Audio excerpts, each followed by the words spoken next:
Foreword of Nightmare Tales by Helena P. Blavatsky. The world knows H.P. Blavatsky chiefly by her encyclopedic knowledge, her occult powers, her unique courage. This little book, composed of stories thrown off by her in her lighter moments, shows her as a vivid, graphic writer, gifted with brilliant imagination. The student will catch glimpses of reality under the garb of fancy, and will know that only the hand of an occultist could have added some of the touches to the pictures. The Nightmare Tales were rewritten during the last few months of the author's pain-stricken life. When tired with the drudgery of the Theosophical Glossary, she, who could not be idle, turned to this lighter work and found therein amusement and relaxation. Her friends all the world over will welcome this example of gifts used but too rarely amid the strain of weightier work. Annie Besant. A Bewitched Life, as narrated by a quill pen, Part 1. Introduction. It was a dark, chilly night in September 1884.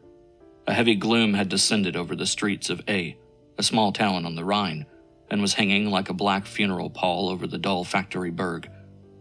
The greater number of its inhabitants, wearied by their long day's work, had hours before retired to stretch their tired limbs and lay their aching heads upon their pillows.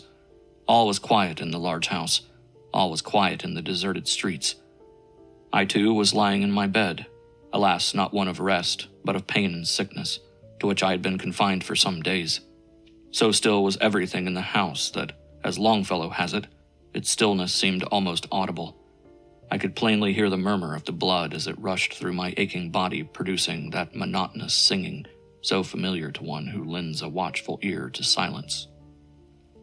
I listened to it until in my nervous imagination it had grown into the sound of a distant cataract, the fall of mighty waters, when suddenly, changing its character, the ever-growing singing merged into other and far more welcome sounds.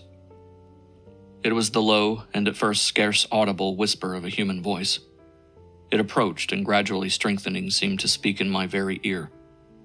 Thus sounds a voice speaking across a blue quiescent lake in one of those wondrously acoustic gorges of the snow-capped mountains, where the air is so pure that a word pronounced half a mile off seems almost at the elbow. Yes, it was the voice of one whom to know is to reverence, of one to me, owing to many mystical associations, most dear and holy, a voice familiar for long years and ever welcome, doubly so in hours of mental or physical suffering, for it always brings with it a ray of hope and consolation. "Courage," it whispered in gentle, mellow tones. "Think of the days passed by you in sweet associations, of the great lessons received of nature's truths, of the many errors of men concerning these truths, and try to add to them the experience of a night in this city. Let the narrative of a strange life that will interest you help to shorten the hours of suffering. Give your attention. Look yonder before you." Yonder meant the clear large windows of an empty house on the other side of the narrow street of the German town. They faced my own in almost a straight line across the street, and my bed faced the windows of my sleeping room. Obedient to the suggestion, I directed my gaze toward them, and what I saw made me for the time being forget the agony of the pain that racked my swollen arm and rheumatical body. Over the windows was creeping a mist, a dense, heavy, serpentine, whitish mist that looked like the huge shadow of a gigantic boa slowly uncoiling its body. Gradually it disappeared to leave a lustrous light, soft and silvery, as though the window panes behind reflected 1,000 moonbeams, a tropical, starlit sky. First from outside, then from within the empty rooms. Next I saw the mist elongating itself and throwing, as it were, a fairy bridge across the street from the bewitched windows to my own balcony, nay, to my very own bed. As I continued gazing, the wall and windows and the opposite house itself suddenly vanished. The space occupied by the empty rooms had changed into the interior of another smaller room, in what I knew to be a Swiss chalet, into a study whose old dark walls were covered from floor to ceiling with bookshelves on which were many antiquated folios, as well as works of a more recent date. In the center stood a large old-fashioned table, littered over with manuscripts and writing materials. Before it, quill pen in hand, sat an old man, a grim-looking, skeleton-like personage, with a face so thin, so pale, yellow and emaciated, that the light of the solitary little student's lamp was reflected in two shining spots on his high cheekbones, as though they were carved out of ivory. As I tried to get a better view of him by slowly raising myself upon my pillows, the whole vision, chalet and study, desk, books, and scribe, seemed to flicker and move. Once set in motion, they approached nearer and nearer, until gliding noiselessly along the fleecy bridge of clouds across the street, they floated through the closed windows into my room, and finally seemed to settle beside my bed. "Listen to what he thinks and is going to write," said in soothing tones the same familiar far-off and yet near voice. "Thus you will hear a narrative, the telling of which may help to shorten the long sleepless hours, and even make you forget for a while your pain. Try," it added, using the well-known Rosicrucian and Kabbalistic formula. I tried, doing as I was bid. I centered all my attention on the solitary, laborious figure that I saw before me, but which did not see me. At first, the noise of the quill pen with which the old man was writing suggested to my mind nothing more than a low whispered murmur of a nondescript nature. Then gradually my ear caught the indistinct words of a faint and distant voice, and I thought the figure before me, bending over its manuscript, was reading its tale aloud instead of writing it. But I soon found out my error, for casting my gaze at the old scribe's face, I saw at a glance that his lips were compressed and motionless, and the voice too thin and shrill to be his voice. Stranger still, at every word traced by the feeble, aged hand, I noticed a light flashing from under his pen, a bright-colored spark that became instantaneously a sound, or, what is the same thing, it seemed to do so to my inner perceptions. It was indeed the small voice of the quill that I heard, though scribe and pen were at the same time perchance hundreds of miles away from Germany. Such things will happen occasionally, especially at night, beneath whose starry shade, as Byron tells us, we learn the language of another world. However it may be, the words uttered by the quill remained in my memory for days after, nor had I any great difficulty in retaining them, for when I sat down to record the story, I found it, as usual, indelibly impressed on the astral tablets before my inner eye. Thus I had but to copy it, and so give it as I received it. I failed to learn the name of the unknown nocturnal writer. Nevertheless, though the reader may prefer to regard the whole story as one made up for the occasion, a dream perhaps, still its incidents will, I hope, prove none the less interesting. 1. The Stranger's Story.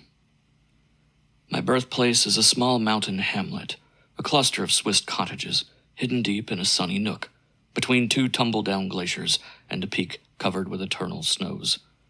Thither 37 years ago I returned, crippled mentally and physically, to die. If death would only have me. The pure, invigorating air of my birthplace decided otherwise. I am still alive, perhaps for the purpose of giving evidence to facts I have kept profoundly secret from all, a tale of horror I would rather hide than reveal. The reason for this unwillingness on my part is due to my early education, and to subsequent events that gave the lie to my most cherished prejudices. Some people might be inclined to regard these events as providential. I, however, believe in no providence, and yet am unable to attribute them to mere chance.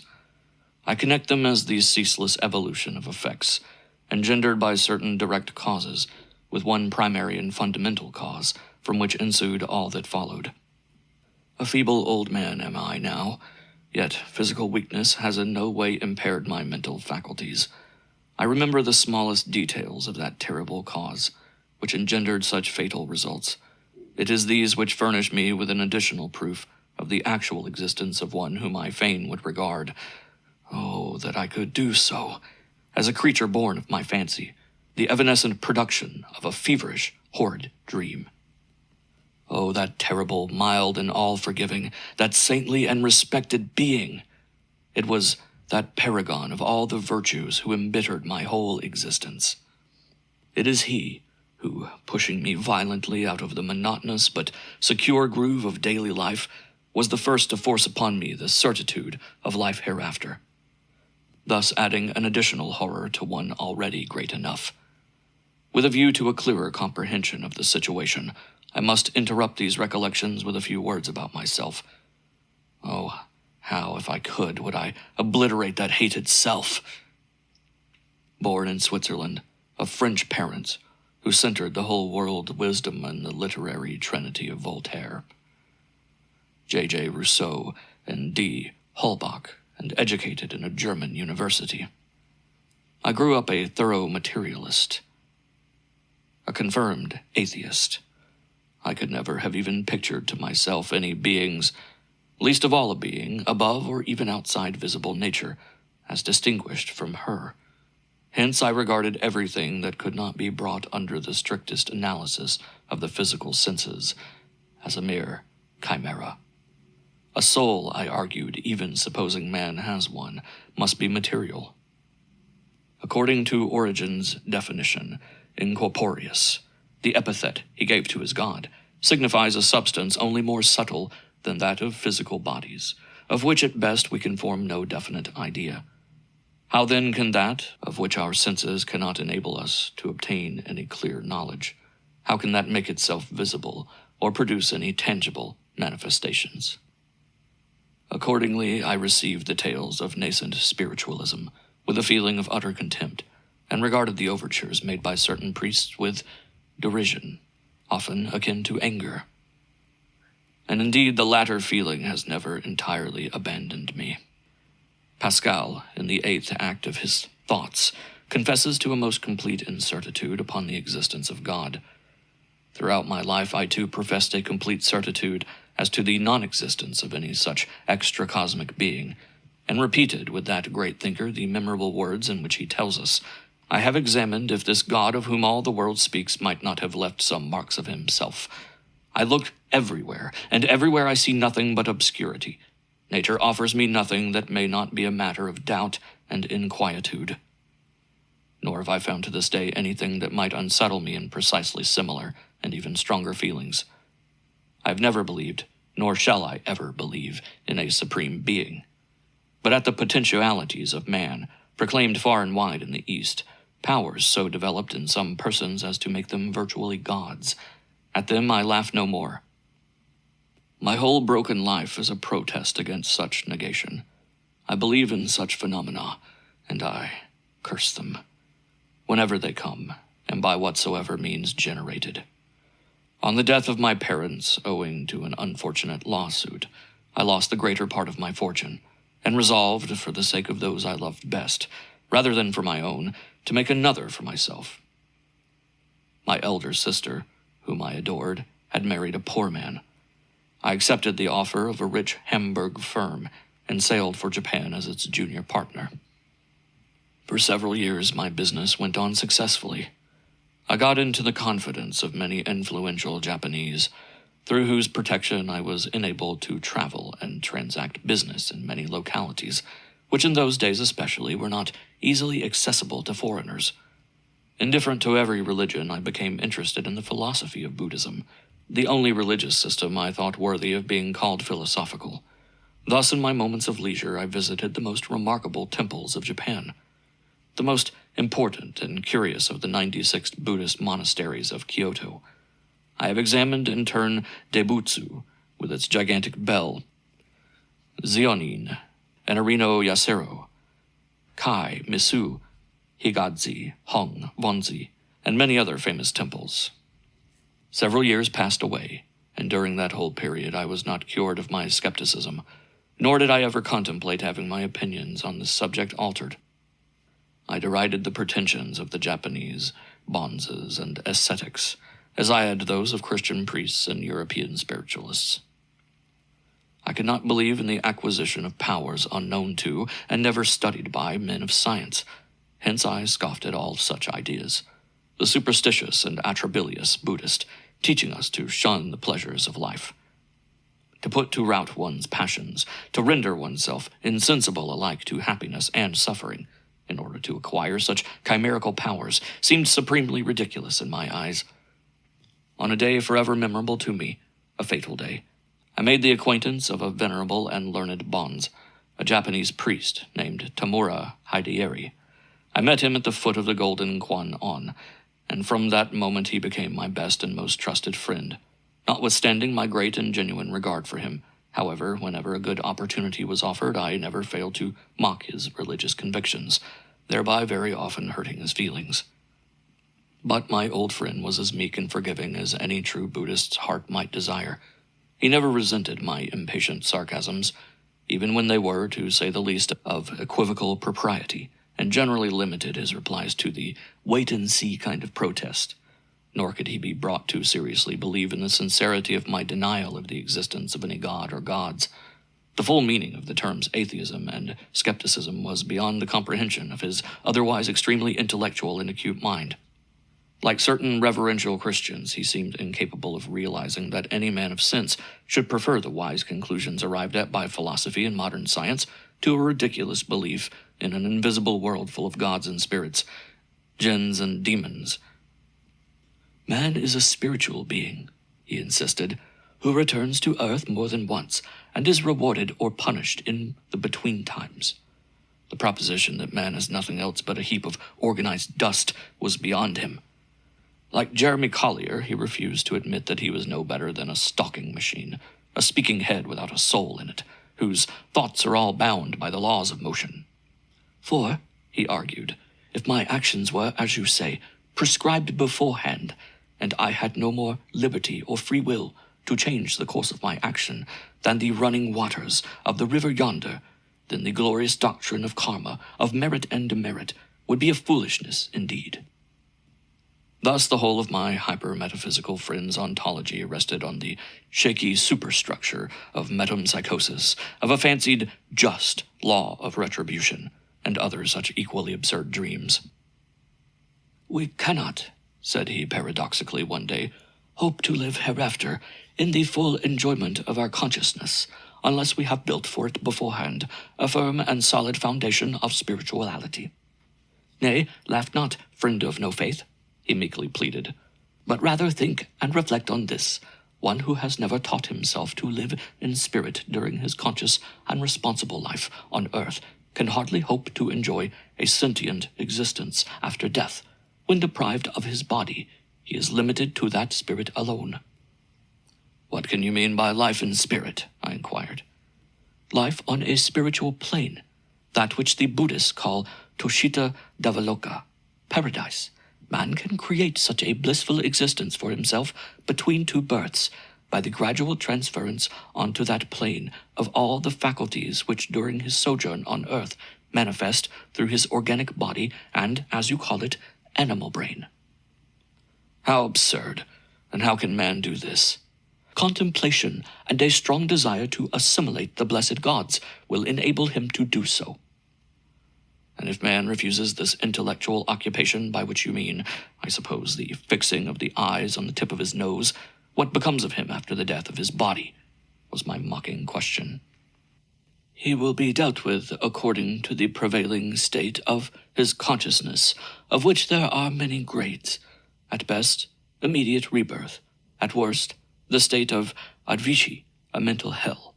Yet one need not be an ascetic to assimilate spiritual life, which will extend to the hereafter. All that is required is to try and approach spirit." "How so, even when disbelieving in it?" I rejoined.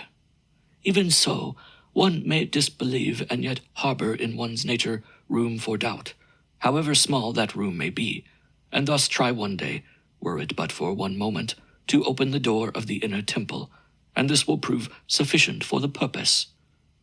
"You are very decidedly poetical, and paradoxical to boot, Reverend Sir. Will you kindly explain to me a little more of the mystery?" "There is none. Still I am willing. Suppose for a moment that some unknown temple to which you have never been before, and the existence of which you think you have reasons to deny, is the spiritual plane of which I am speaking.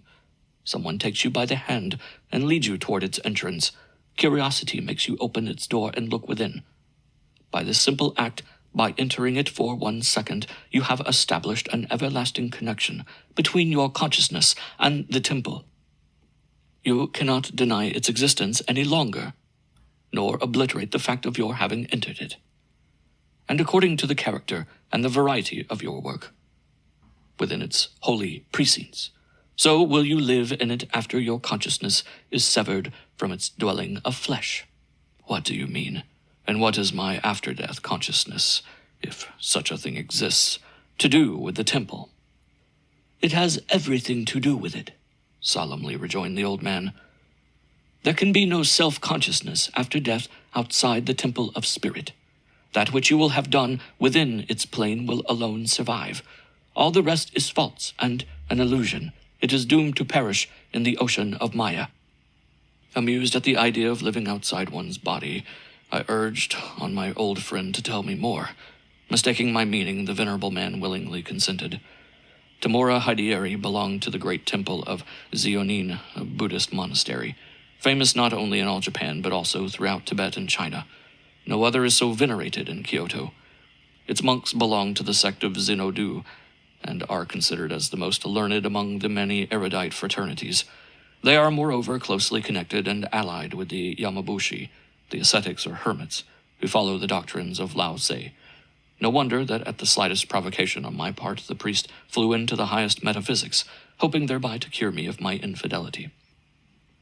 No use repeating here the long rigmarole of the most hopelessly involved and incomprehensible of all doctrines. According to his ideas, we have to train ourselves for the spirituality in another world, as for gymnastics. Carrying on the analogy between the temple and the spiritual plane, he tried to illustrate his idea. He had himself worked in the temple of spirit 2/3 of his life, and given several hours daily to contemplation. Thus, he knew that after he had laid aside his mortal casket, a mere illusion, he explained, he would in his spiritual consciousness live over again every feeling of ennobling joy and divine bliss he had ever had, or ought to have had, only 100-fold intensified. His work on the spirit plane had been considerable, he said, and he hoped, therefore, that the wages of the laborer would prove proportionate. But suppose the laborer, as in the example you have just brought forward in my case, should have no more than opened the temple door out of mere curiosity, had only peeped into the sanctuary, never to set his foot therein again. What then? Then, he answered, you would have only this short minute to record in your future self-consciousness, and no more. Our life hereafter records and repeats but the impressions and feelings we have had in our spiritual experiences, and nothing else. Thus, if instead of reverence at the moment of entering the abode of spirit, you had been harboring in your heart anger, jealousy, or grief, then your future spiritual life would be a sad one, in truth. There would be nothing to record save the opening of a door in a fit of bad temper. How then could it be repeated? I insisted, highly amused. What do you suppose I would be doing before incarnating again? In that case, he said, speaking slowly and weighing every word, in that case, you would have, I fear, only to open and shut the temple door over and over again during a period which, however short, would seem to you an eternity.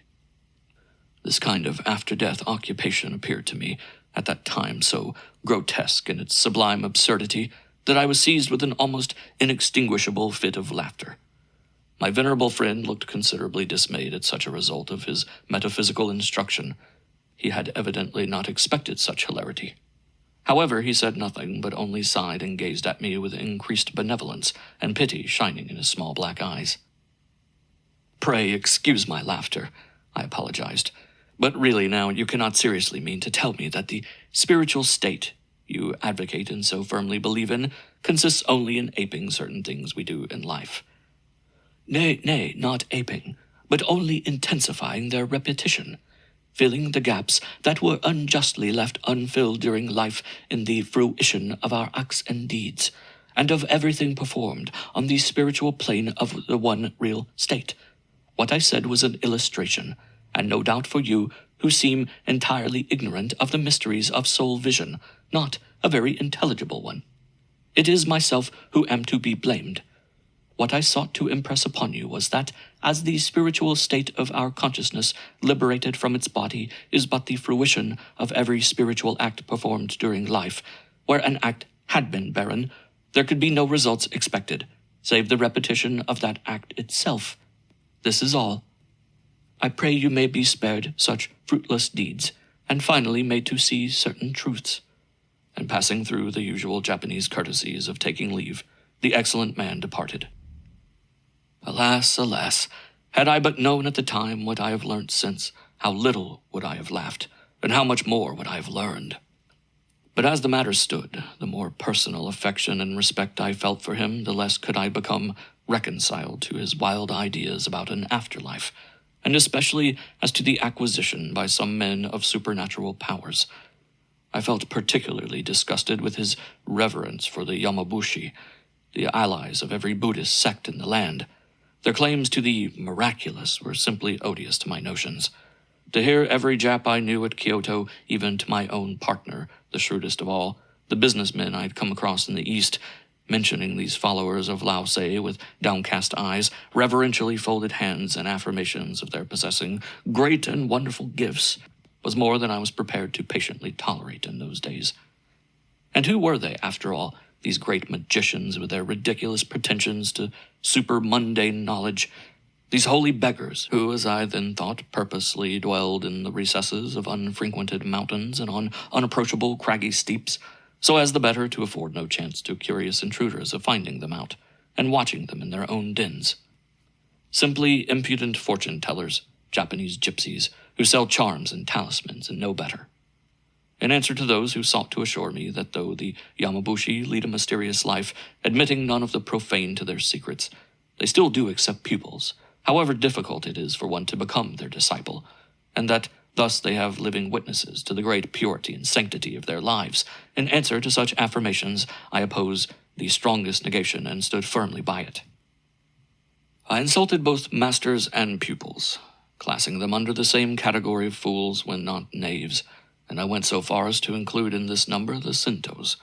Now, Shintoism, or Shinshu, faith in the gods and in the way to the gods, that is, belief in the communication between these creatures and men, is a kind of worship of nature spirits, than which nothing can be more miserably absurd. And by placing the Shintos among the fools and knaves of other sect, I gained many enemies.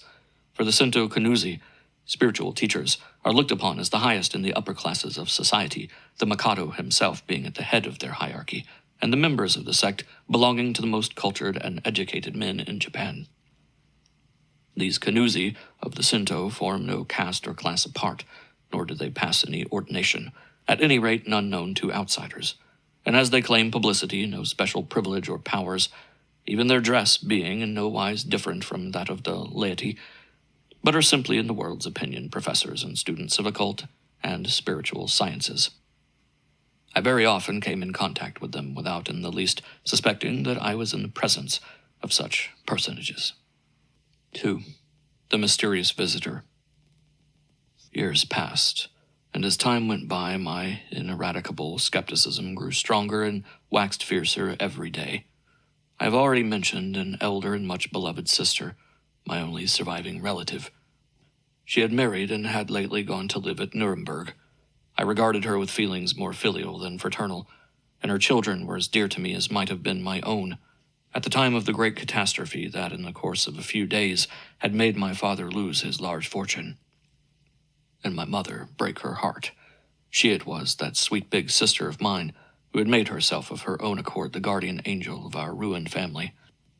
Out of her great love for me, her younger brother, for whom she attempted to replace the professors that could no longer be afforded, she had renounced her own happiness. She sacrificed herself and the man she loved by indefinitely postponing their marriage, in order to help our father and chiefly myself by her undivided devotion. And oh, how I loved and reverenced her, time but strengthening this earliest family affection. They who maintained that no atheist as such can be a true friend, an affectionate relative, or a loyal subject, utter, whether consciously or unconsciously, the greatest calumny and lie. To say that a materialist grows hard-hearted as he grows older, that he cannot love as a believer does, is simply the greatest fallacy. There may be such exceptional cases, it is true, but these are found only occasionally in men who are even more selfish than they are skeptical, or vulgarly worldly, but when a man who is kindly disposed in his nature, for no selfish motives, but because of reason and love of truth, becomes what is called atheistical, he is only strengthened in his family affections and in his sympathies with his fellow men. All his emotions, all the ardent aspirations toward the unseen and unreachable, all the love which he would otherwise have uselessly bestowed on a suppositional heaven and its God, become now centered with tenfold force upon his loved ones and mankind. Indeed, the atheist's heart alone can know what secret tides of still enjoyment flow when brothers love. It was such holy fraternal love that led me also to sacrifice my comfort and personal welfare to secure her happiness, the felicity of her who had been more than a mother to me. I was a mere youth when I left home for Hamburg, there working with all the desperate earnestness of a man who has but one noble object in view, to relieve suffering and help those whom he loves. I very soon secured the confidence of my employers, who raised me in consequence to the high post of trust I always enjoyed. My first real pleasure and reward in life was to see my sister married to the man she had sacrificed for my sake, and to help them in their struggle for existence. So purifying and unselfish was this affection of mine for her that, when it came to be shared among her children, instead of losing in intensity by such division, it seemed to only grow the stronger. Born with the potentiality of the warmest family affection in me, the devotion for my sister was so great that the thought of burning that sacred fire of love before any idol, save that of herself and family, never entered my head. This was the only church I recognized, the only church wherein I worshipped at the altar of holy family affection. In fact, this large family of 11 persons, including her husband, was the only tie that attached me to Europe. Twice during a period of 9 years had I crossed the ocean with the sole object of seeing and pressing these dear ones to my heart. I had no other business in the West, and having performed this pleasant duty, I returned each time to Japan to work and toil for them. For their sake I remained a bachelor, that the wealth I might acquire should go undivided to them alone. We had always corresponded as regularly as the long transit of the then very irregular service of the mailboats would permit, but suddenly there came a break in my letters from home. For nearly a year I received no intelligence, and day by day I became more restless, more apprehensive of some great misfortune. Vainly I looked for a letter, a simple message, and my efforts to account for so unusual a silence were fruitless. "Friend," said to me one day Tamura Hideyari, my only confidant, "friend, consult a holy Yamabushi, and you will feel at rest." Of course, the offer was rejected with as much moderation as I could command under the provocation. But as steamer after steamer came in without a word of news, I felt a despair which daily increased in depth and fixity. This finally degenerated into an irrepressible craving, a morbid desire to learn. The worst, as I then thought. I struggled hard with the feeling, but it had the best of me. Only a few months before a complete master of myself, I now became an abject slave to fear, a fatalist of the school of de Holbach. I, who had always regarded belief in the system of necessity as being the only promoter of philosophical happiness, and as having the most advantageous influence over human weaknesses, I felt a craving for something akin to fortune-telling. I had gone so far as to forget the first principle of my doctrine, the only one calculated to calm our sorrows, to inspire us with a useful submission, namely a rational resignation to the decrees of blind destiny, with which foolish sensibility causes us so often to be overwhelmed. The doctrine that all is necessary. Yes, forgetting this, I was drawn into a shameful, superstitious longing, a stupid, disgraceful desire to learn, if not futurity, at any rate that which was taking place at the other side of the globe. My conduct seemed utterly modified, my temperament and aspirations wholly changed, and like a weak, nervous girl, I caught myself straining my mind to the very verge of lunacy in an attempt to look, as I had been told one could sometimes do, beyond the oceans and learn at last the real cause of this long, inexplicable silence. One evening at sunset, my old friend, the venerable bonze, Tamura, appeared on the veranda of my low wooden house. I had not visited him for many days, and he had come to know how I was. I took the opportunity to once more sneer at one whom in reality I regarded with most affectionate respect. With equivocal taste, for which I repented almost before the words had been pronounced, I inquired of him why he had taken the trouble to walk all that distance, when he might have learned anything he liked about me by simply interrogating a Yamabushi. He seemed a little hurt at first, but after keenly scrutinizing my dejected face, he mildly remarked that he could only insist upon what he advised before. Only one of that holy order could give me consolation in my present state. From that instant, an insane desire possessed me to challenge him to prove his assertions. I defied, I said to him, any and every one of his alleged magicians to tell me the name of the person I was thinking of and what he was doing at that moment. He quietly answered that my desire could be easily satisfied. There was a Yamabushi 2 doors from me, visiting a sick Shinto. He would fetch him if I only said the word. I said it, and from the moment of its utterance my doom was sealed. How shall I find words to describe the scene that followed? 20 minutes after the desire had been so incautiously expressed, an old Japanese, uncommonly tall and majestic for one of that race, pale, thin, and emaciated, was standing before me. There, where I had expected to find servile obsequiousness, I only discerned an air of calm and dignified composure, the attitude of one who knows his moral superiority, and therefore scorns to notice the mistakes of those who fail to recognize it. To the somewhat irreverent and mocking questions which I put to him one after another, with feverish eagerness, he made no reply, but gazed on me in silence as a physician would look at a delirious patient. From the moment he fixed his eyes on mine, I felt, or shall I say saw, as though it were a sharp ray of light, a thin silvery thread shoot out from the intensely black and narrow eyes so deeply sunk in the yellow old face. It seemed to penetrate into my brain and heart like an arrow, and set to work to dig out therefrom every thought and feeling.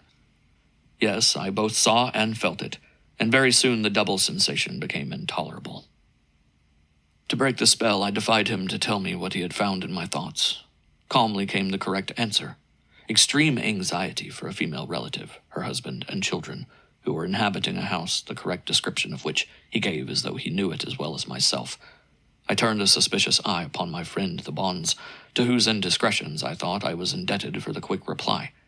Remembering, however, that Tamura could know nothing of the appearance of my sister's house, that the Japanese are proverbially truthful and, as friends, faithful to death, I felt ashamed of my suspicion. To atone for it before my own conscience, I asked the hermit whether he could tell me anything of the present state of that beloved sister of mine. The foreigner, was the reply, would never believe in the words or trust to the knowledge of any person but himself. Were the Yamabushi to tell him, the impression would wear out hardly a few hours later, and the inquirer find himself as miserable as before. There was but one means, and that was to make the foreigner, myself, see with his own eyes, and thus learn the truth for himself. Was the inquirer ready to be placed by a Yamabushi, a stranger to him, in the required state? I had heard in Europe of mesmerized somnambules and pretenders to clairvoyance, and having no faith in them, I had therefore nothing against the process itself. Even in the midst of my never-ceasing mental agony, I could not help smiling at the ridiculous nature of the operation I was willingly submitting to. Nevertheless, I silently bowed consent. 3. Psychic Magic. The old Yamabushi lost no time. He looked at the setting sun, and finding probably the Lord Tenzio Daizio, the spirit who darts his rays, propitious for the coming ceremony, he speedily drew out a little bundle. It contained a small lacquered box, a piece of vegetable paper made from the bark of the mulberry tree, and a pen with which he traced upon the paper a few sentences in the Naidan character, a peculiar style of written language used only for religious and mystical purposes. Having finished, he exhibited from under his clothes a small round mirror of steel of extraordinary brilliancy, and placing it before my eyes, asked me to look into it. I had not only heard before of these mirrors, which are frequently used in the temples, but I had often seen them.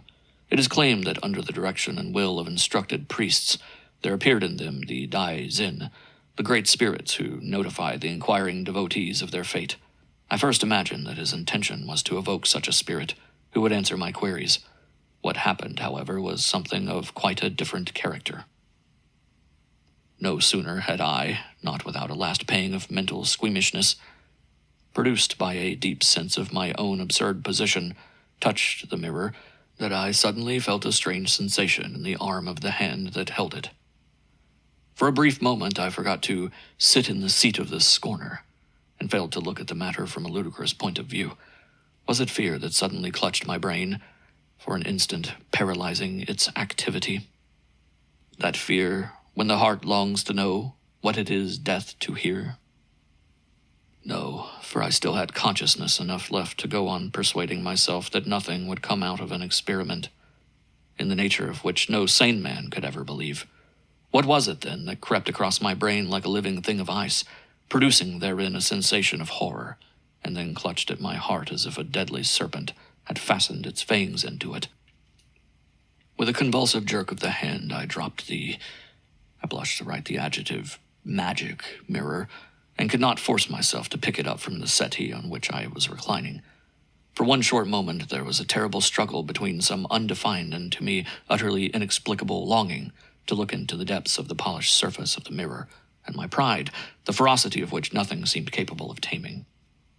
It was finally so tamed, however, its revolt being conquered by its own defiant intensity.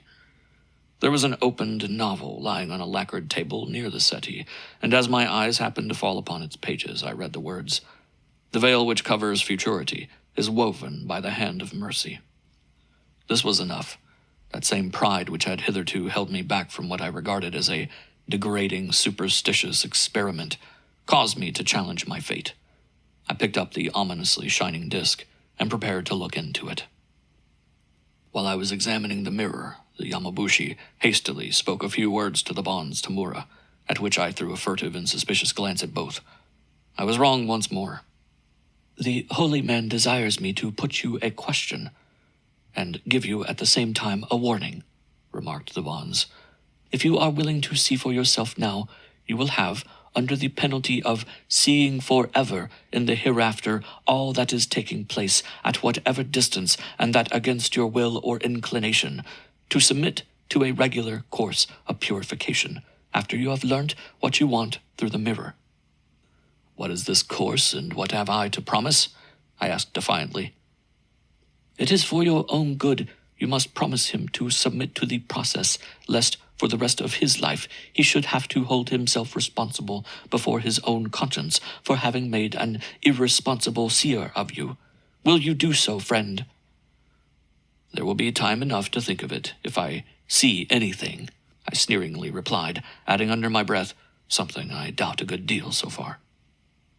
"Well, you are warned, friend. The consequences will now remain with yourself." I glanced at the clock and made a gesture of impatience, which was remarked and understood by the Yamabushi. It was just 7 minutes after 5. "Define well in your mind what you would see and learn," said the conjurer, placing the mirror and paper in my hands and instructing me how to use them. His instructions were received by me with more impatience than gratitude, and for one short instant I hesitated again. Nevertheless, I replied while fixing the mirror, "I desire but one thing, to learn the reason or reasons why my sister has so suddenly ceased writing to me." Had I pronounced these words in reality and in the hearing of the two witnesses, or had I only thought them? To this day I cannot decide the point. I now remember but one thing distinctly. While I sat gazing in the mirror, the Yamabushi kept gazing at me. But whether this process lasted half a second or 3 hours, I have never since been able to settle in my mind with any degree of satisfaction. I can recall every detail of the scene up to that moment when I took up the mirror with the left hand, holding the paper inscribed with the mystic characters between the thumb and finger of the right, when all of a sudden I seemed to quite lose consciousness of the surrounding objects.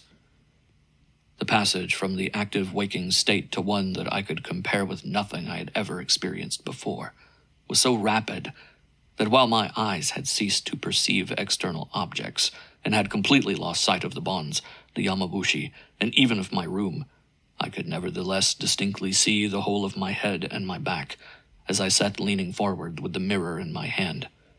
Then came a strong sensation of an involuntary rush forward, of snapping off, so to say, from my place. I had almost said from my body.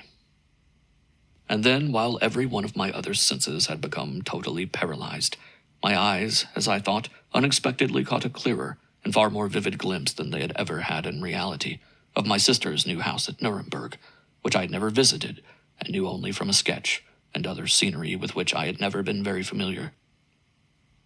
Together with this, and while feeling in my brain what seemed like flashes of a departing consciousness, dying persons must feel so, no doubt, the very last vague thought, so weak as to have been hardly perceptible, was that I must look very, very ridiculous.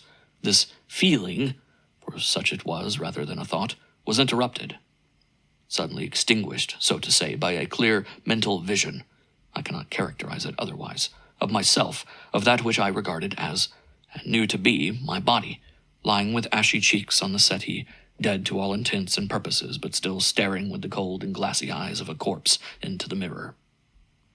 Bending over it with his two emaciated hands, cutting the air in every direction over its white face, stood the tall figure of the Yamabushi, for whom I felt at that instant an inextinguishable, murderous hatred, as I was going in thought to pounce upon the vile charlatan. My corpse, the two old men, the room itself, and every object in it trembled and danced in a reddish, glowing light, and seemed to flow rapidly away from me.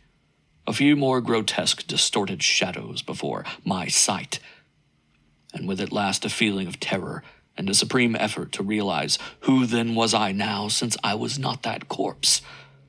A great veil of darkness fell over me like a funeral pall, and every thought in me was dead. A Bewitched Life, Part 2. 4. A Vision of Horror. How strange. Where was I now? It was evident to me that I had once more returned to my senses, for there I was, vividly realizing that I was rapidly moving forward, while experiencing a queer, strange sensation as though I were swimming, without impulse or effort on my part, and in total darkness. The idea that first presented itself to me was that of a long subterranean passage of water, of earth, and of stifling air, though bodily I had no perception, no sensation of the presence or contact of any of these. I tried to utter a few words, to repeat my last sentence. I desire but one thing, to learn the reason or reasons why my sister has so suddenly ceased writing to me. But the only words I heard out of the 21 were the two, to learn. And these, instead of their coming out of my own larynx, came back to me in my own voice, but entirely outside myself, near, but not in me. In short, they were pronounced by my voice, not by my lips. One more rapid, involuntary motion, one more plunge into the Cimmerian darkness of a, to me, unknown element, and I saw myself standing, actually standing, underground, as it seemed. I was compactly and thickly surrounded on all sides, above and below, right and left, with earth, and in the mold, and yet it weighed not and seemed quite immaterial and transparent to my senses.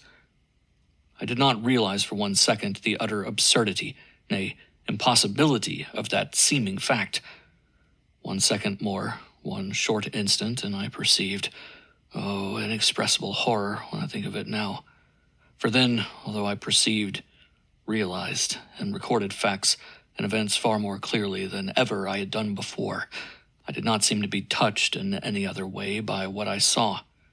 Yes, I perceived a coffin at my feet.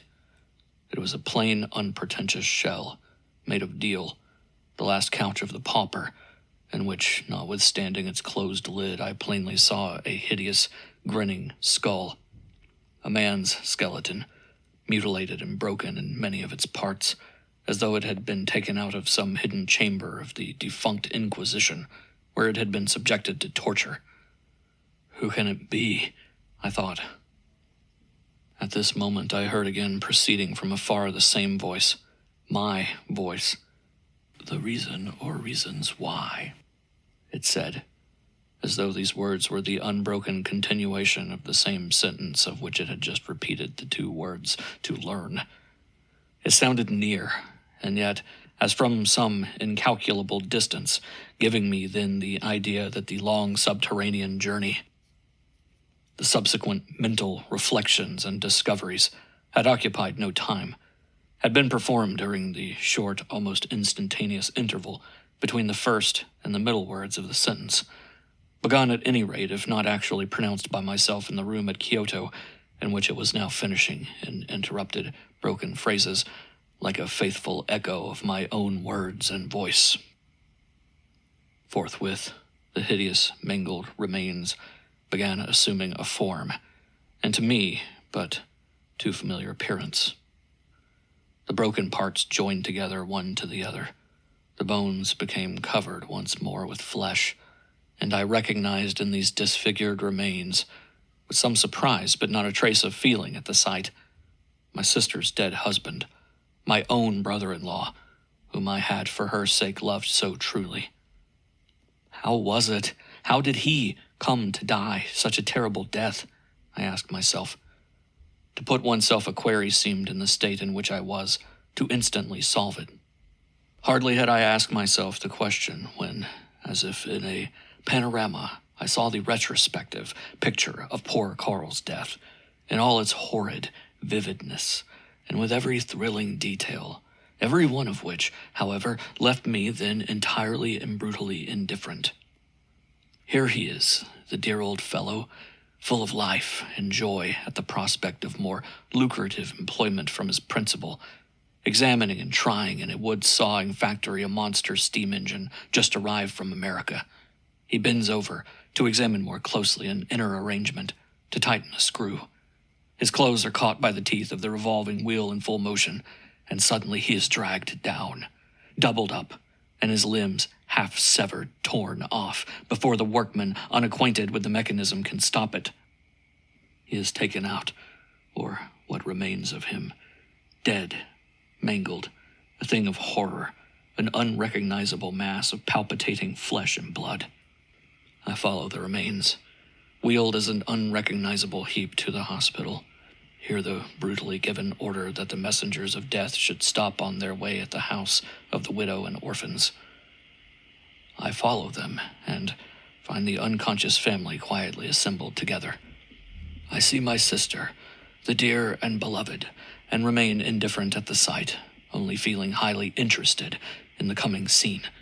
My heart, my feelings, even my personality seem to have disappeared, to have been left behind, to belong to somebody else. There I stand and witness her unprepared reception of the ghastly news. I realize clearly, without one moment's hesitation or mistake, the effect of the shock upon her. I perceive clearly, following and recording, to the minutest detail, her sensations and the inner process that takes place in her. I watch and remember, missing not one single point. As the corpse is brought into the house for identification, I hear the long, agonizing cry, my own name pronounced, and the dull thud of the living body falling upon the remains of the dead one. I follow with curiosity the sudden thrill and the instantaneous perturbation in her brain that follow it, and watch with attention the worm-like precipitate and immensely intensified emotion of the tubular fibers, the instantaneous change of color in the cephalic extremity of the nervous system, the fibrous nervous matter passing from white to bright red, and then to a dark red bluish hue. I notice the sudden flask of a phosphorus-like brilliant radiance, its tremor and its sudden extinction followed by darkness, complete darkness in the region of memory, as the radiance, comparable in its form only to a human shape, oozes out suddenly from the top of the head, expands, loses its form and scatters. And I say to myself, this is insanity, lifelong, incurable insanity. For the principle of intelligence is not paralyzed or extinguished temporarily, but has just deserted the tabernacle forever, ejected from it by the terrible force of the sudden blow. The link between the animal and the divine essence is broken. And as the unfamiliar term divine is mentally uttered, my thought laughs.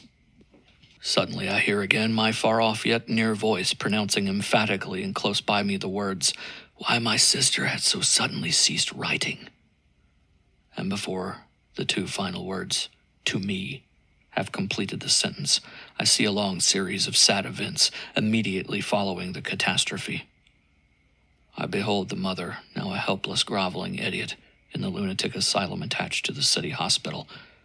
The 7 younger children admitted into a refuge for paupers.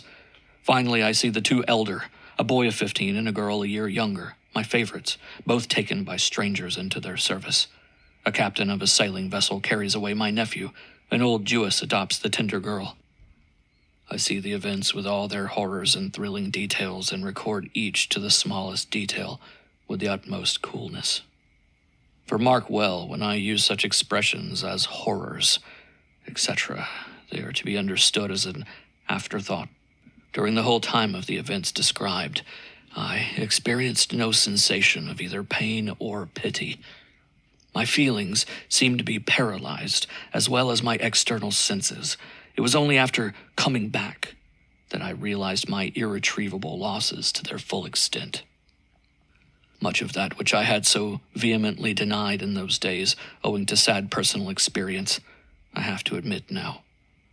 Had I been told by anyone at that time that man could act and think and feel, irrespective of his brain and senses, nay, that by some mysterious and, to this day for me, incomprehensible power, he could be transported mentally thousands of miles away from his body, there to witness not only present but also past events, and remember these by storing them in his memory, I would have proclaimed that man a madman.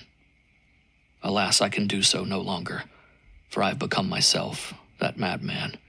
10, 20, 40, 100 times during the course of this wretched life of mine have I experienced and lived over such moments of existence outside of my body. Accursed be that hour when this terrible power was first awakened in me. I have not even the consolation left of attributing such glimpses of events at a distance to insanity. Madmen rave and see that which exists not in the realm they belong to. My visions have proved invariably correct. But, to my narrative of woe, I had hardly had time to see my unfortunate young niece in her new Israelitish home when I felt a shock of the same nature as the one that had sent me swimming through the bowels of the earth, as I had thought. I opened my eyes in my own room, and the first thing I fixed upon by accident was the clock. The hands of the dial showed 7 minutes and a half past 5. I thus passed through those most terrible experiences, which it takes me hours to narrate, in precisely half a minute of time. But this too was an afterthought. For one brief instant I recollected nothing of what I had seen. The interval between the time I had glanced at the clock when taking the mirror from the Yamabushi's hand and the second glance seemed to me merged into one. I was just opening my lips to hurry on the Yamabushi with his experiment, when the full remembrance of what I had just seen flashed lightning-like into my brain. Uttering a cry of horror and despair, I felt as though the whole creation were crushing me under its weight. For one moment I remained speechless, the picture of human ruin amid a world of death and desolation. My heart sank down in anguish. My doom was closed, and a hopeless gloom seemed to settle over the rest of my life, forever. 5. Return of doubts. Then came a reaction as sudden as my grief itself. A doubt arose in my mind, which forthwith grew into a fierce desire of denying the truth of what I had seen. A stubborn resolution of treating the whole thing as an empty, meaningless dream, the effect of my overstrained mind, took possession of me. Yes, it was but a lying vision, an idiotic cheating of my own senses, suggesting pictures of death and misery which had been evoked by weeks of incertitude and mental depression. "How could I see all that I have seen in less than half a minute?" I exclaimed. "The theory of dreams, the rapidity with which the material changes on which our ideas and vision depend are excited in the hemispherical ganglia, is sufficient to account for the long series of events I have seemed to experience. In dream alone can the relations of space and time be so completely annihilated. The Yamabushi is for nothing in this disagreeable nightmare. He is only reaping that which has been sown by myself, and by using some infernal drug of which his tribe have the secret, he has contrived to make me lose consciousness for a few seconds and see that vision, as lying as it is horrid. Avaunt all such thoughts, I believe them not. In a few days there will be a steamer sailing for Europe. I shall leave tomorrow. This disjointed monologue was pronounced by me aloud, regardless of the presence of my respected friend the Bonze Tamura and the Yamabushi. The latter was standing before me in the same position as when he placed the mirror in my hands, and kept looking at me calmly. I should perhaps say looking through me, and in dignified silence. The Bonze, whose kind countenance was beaming with sympathy, approached me as he would a sick child, and gently laying his hand on mine and with tears in his eyes said, "Friend, you must not leave this city before you have been completely purified of your contact with the lower Daijins, spirits, who had to be used to guide your inexperienced soul to the places it craved to see. The entrance to your inner self must be closed against their dangerous intrusion. Lose no time, therefore, my son, and allow the Holy Master yonder to purify you at once." But nothing can be more deaf than anger once aroused. The sap of reason could no longer quench the fire of passion, and at that moment I was not fit to listen to his friendly voice. His is a face I can never recall to my memory without genuine feeling. His, a name I will ever pronounce with a sigh of emotion, but at that ever-memorial hour when my passions were inflamed to white heat, I felt almost a hatred for the kind, good old man. I could not forgive him his interference in the present event. Hence, for all answer, therefore, he received from me a stern rebuke, a violent protest on my part against the idea that I could ever regard the vision I had had in any other light save that of an empty dream, and his Yamabushi as anything better than an impostor. "I will leave tomorrow. Had I to forfeit my whole fortune as a penalty," I exclaimed, pale with rage and despair. "You will repent it the whole of your life if you do so before the holy man has shut every entrance in you against intruders ever on the watch and ready to enter the open door," was the answer. "The Daijins will have the best of you." I interrupted him with a brutal laugh, and a still more brutally phrased inquiry about the fees I was expecting to give the Yamabushi for his experiment with me. "He needs no reward," was the reply. "The order he belongs to is the richest in the world, since its adherents need nothing, for they are above all terrestrial and venal desires. Insult him not, the good man who came to help you out of pure sympathy for your suffering, and to relieve you of mental agony." But I would listen to no words of reason and wisdom. The spirit of rebellion and pride had taken possession of me, and made me disregard every feeling of personal friendship or even of simple propriety. Lucky for me, on turning round to order the mendicant monk out of my presence, I found he had gone. I had not seen him move, and attributed his stealthy departure to fear at having been detected and understood. Fool, blind, conceited idiot that I was! Why did I fail to recognize the Yamabushi's power, and that the peace of my whole life was departing with him, from that moment, forever? But I did so fail. Even the fell demon of my long fears, uncertainty, was now entirely overpowered by that fiend, skepticism, the silliest of all. A dull, morbid unbelief, a stubborn denial of the evidence of my own senses, and a determined will to regard the whole vision as a fancy of my overwrought mind, had taken firm hold of me. My mind, I argued. What is it? Shall I believe with the superstitious and the weak that this production of phosphorus and gray matter is indeed the superior part of me? That it can act and see independently of my physical senses? Never. As well believe in the planetary intelligences of the astrologer as in the daijins of my credulous though well-meaning friend the priest. as well confess one's belief in Jupiter and Sol, Saturn and Mercury, and that these worthies guide their spheres and concern themselves as mortals as to give one serious thought to the airy non-entities supposed to have guided my soul in its unpleasant dream. I loathe and laugh at the absurd idea. I regard it as a personal insult to the intellect and rational reasoning powers of a man to speak of invisible creatures, subjective intelligences, and all that kind of insane superstition.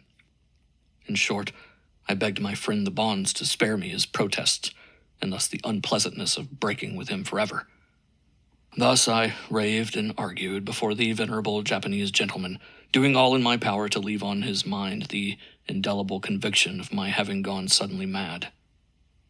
But his admirable forbearance proved more than equal to my idiotic passion, and he implored me once more, for the sake of my whole future, to submit to certain necessary purificatory rites. Never, far rather dwell in air, rarefied to nothing by the air pump of wholesome unbelief, than in the dim fog of silly superstition, I argued, paraphrasing Richter's remark. I will not believe, I repeated, but as I can no longer bear such uncertainty about my sister and her family, I will return by the first steamer to Europe. This final determination upset my old acquaintance altogether. His earnest prayer not to depart before I had seen the Yamabushi once more received no attention from me. "Friend of a foreign land," he cried, "I pray that you may not repent of your unbelief and rashness. May the Holy One, Kwan On, the goddess of mercy, protect you from the Zins. For since you refuse to submit to the process of purification at the hands of the holy Yamabushi, he is powerless to defend you from the evil influences evoked by your unbelief and defiance of truth. But let me, at this parting hour, I beseech you, let me, an older gentleman who wishes you well, warn you once more, and persuade you of things you are still ignorant of. May I speak?" "Go on and have your say," was the ungracious assent. "But let me warn you in my turn that nothing you can say can make of me a believer in your disgraceful superstitions." This was added with a cruel feeling of pleasure in bestowing one more needless insult. But the excellent man disregarded this new sneer as he had all others. Never shall I forget the solemn earnestness of his parting words, the pitying, remorseful look on his face when he found that it was indeed all to no purpose, that by his kindly meant interference he had only led me to my destruction. "Lend me your ear, good sir, for the last time," he began.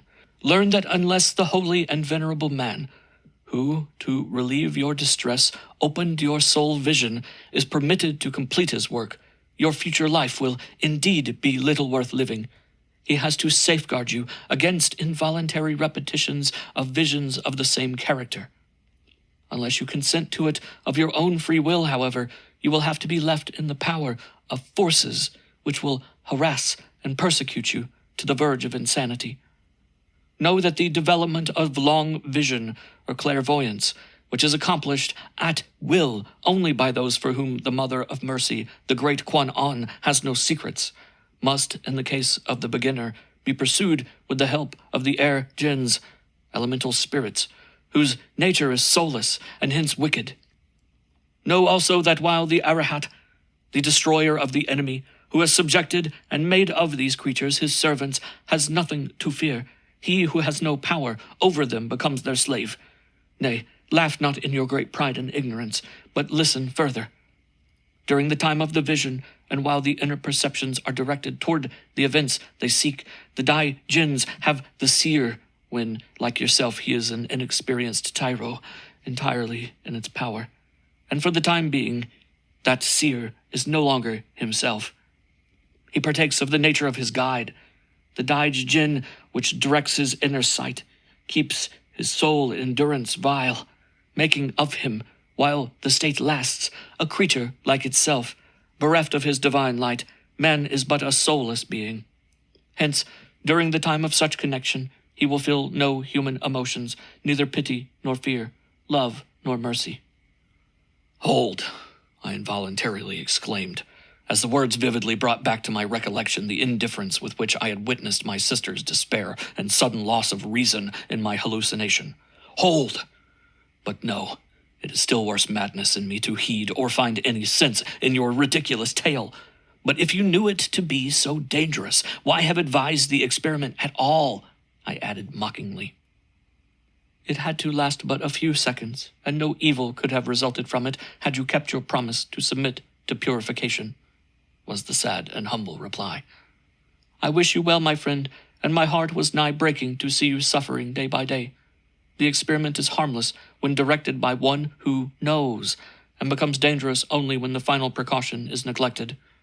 It is the master of visions, he who has opened an entrance into your soul, who has to close it by using the seal of purification against any further and deliberate ingress of the master of visions, forsooth, I cried, brutally interrupting him. Say, rather, the master of imposture. The look of sorrow on his kind old face was so intense and painful to behold that I perceived I had gone too far. But it was too late. Farewell, then, said the old bonze, rising, and after performing the usual ceremonies of politeness, Tamora left the house in dignified silence. 6. I depart, but not alone. Several days later I sailed, but during my stay I saw my venerable friend the bonze no more. Evidently on that last, and to me for ever memorable evening, he had been seriously offended with my more than irreverent, my downright insulting remark about one whom he so justly respected. I felt sorry for him, but the wheel of passion and pride was too incessantly at work to permit me to feel a single moment of remorse. What was it that made me so relish the pleasure of wrath, that when for one instant I happened to lose sight of my supposed grievance toward the Yamabushi, I forthwith lashed myself back into a kind of artificial fury against him? He had only accomplished what he had been expected to do, and what he had tacitly promised. Not only so, but it was I myself who had deprived him of the possibility of doing more, even for my own protection, if I might believe the bonds, a man whom I knew to be thoroughly honorable and reliable. Was it regret at having been forced by my pride to refuse the proffered precaution, or was it the fear of remorse that made me rake together in my heart during those evil hours the smallest details of the supposed insult to that same suicidal pride? Remorse, as an old poet has aptly remarked, is like the heart in which it grows. If proud and gloomy, it is a poison tree that, pierced to the utmost, weeps only tears of blood. Perchance it was the indefinite fear of something of that sort which caused me to remain so obdurate, and led me to excuse, under the plea of terrible provocation, even the unprovoked insults that I had heaped upon the head of my kind and all-forgiving friend, the priest. However, it was now too late in the day to recall the words of offense I had uttered, and all I could do was to promise myself the satisfaction of writing him a friendly letter as soon as I reached home. Fool, blind fool, elated with insolent self-conceit that I was.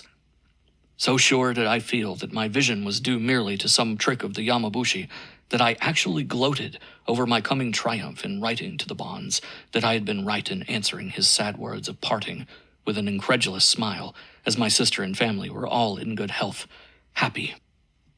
I had not been at sea for a week before I had cause to remember his words of warning.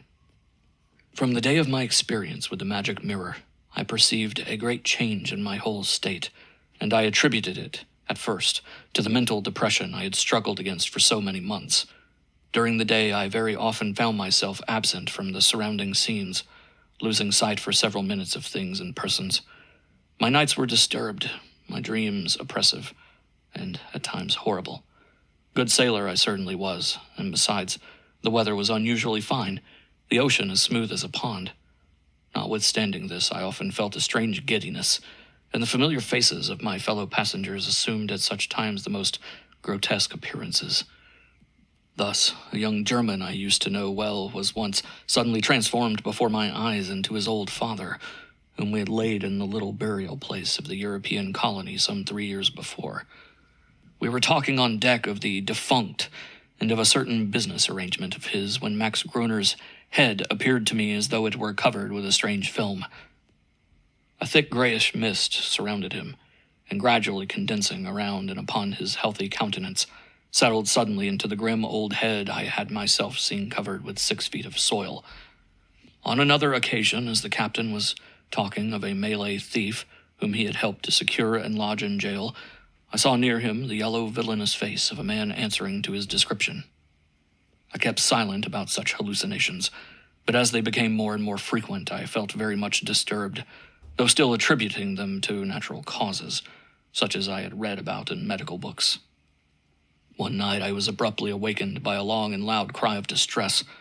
It was a woman's voice, plaintive like that of a child, full of terror and of helpless despair.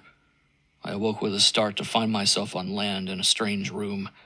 A young girl, almost a child, was desperately struggling against a powerful middle-aged man who had surprised her in her own room and during her sleep.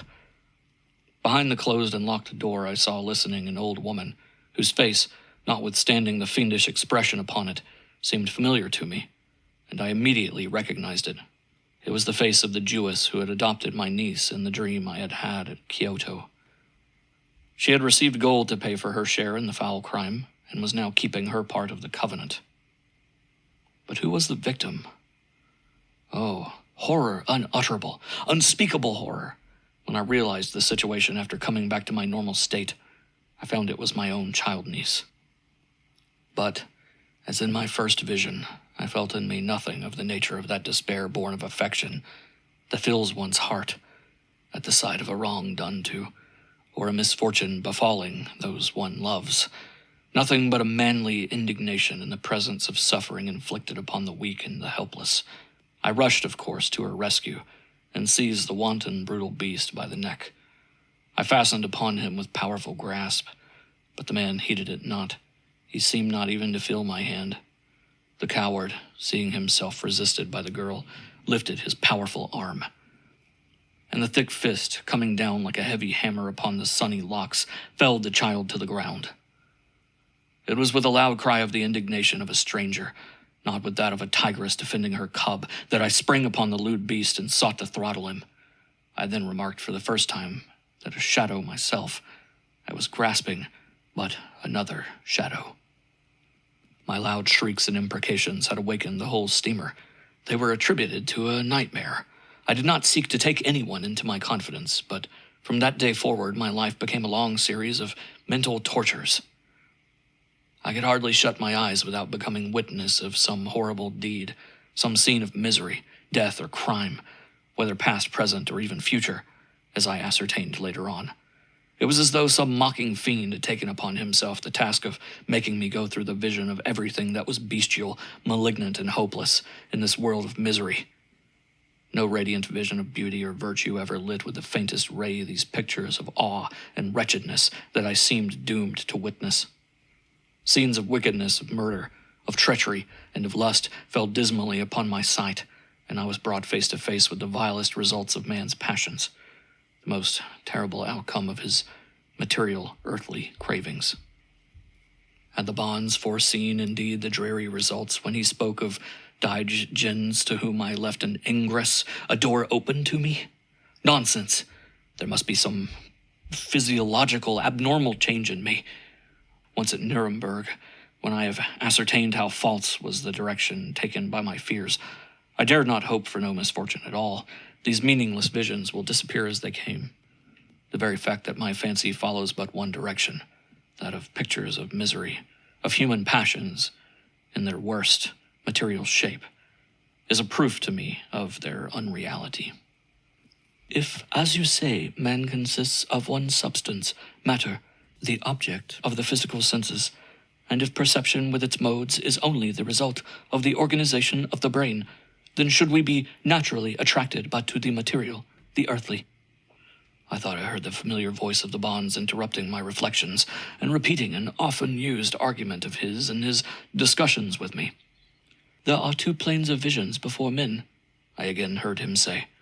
The plane of undying love and spiritual aspirations, the efflux from the eternal light, and the plane of restless, ever-changing matter, the light in which the misguided Daij Jins bathed. 7. Eternity in a short dream.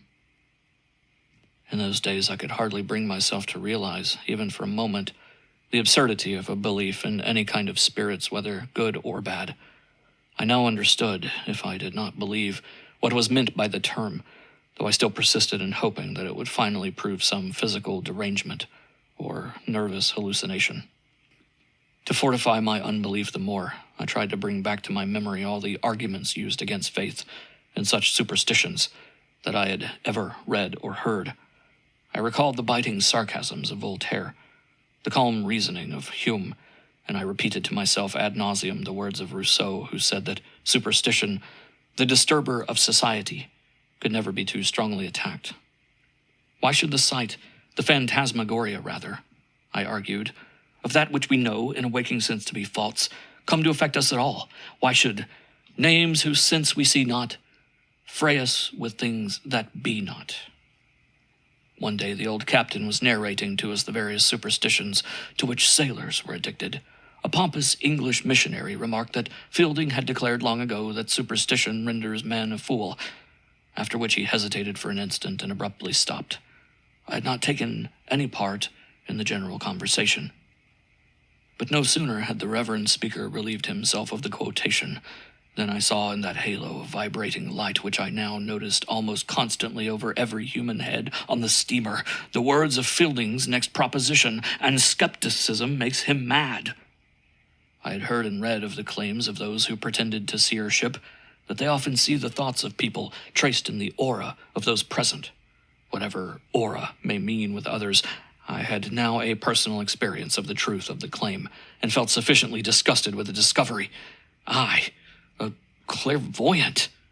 A new horror added to my life, an absurd and ridiculous gift developed, which I shall have to conceal from all, feeling ashamed of it as if it were a case of leprosy. At this moment my hatred to the Yamabushi, and even to my venerable old friend the Bonds, knew no bounds.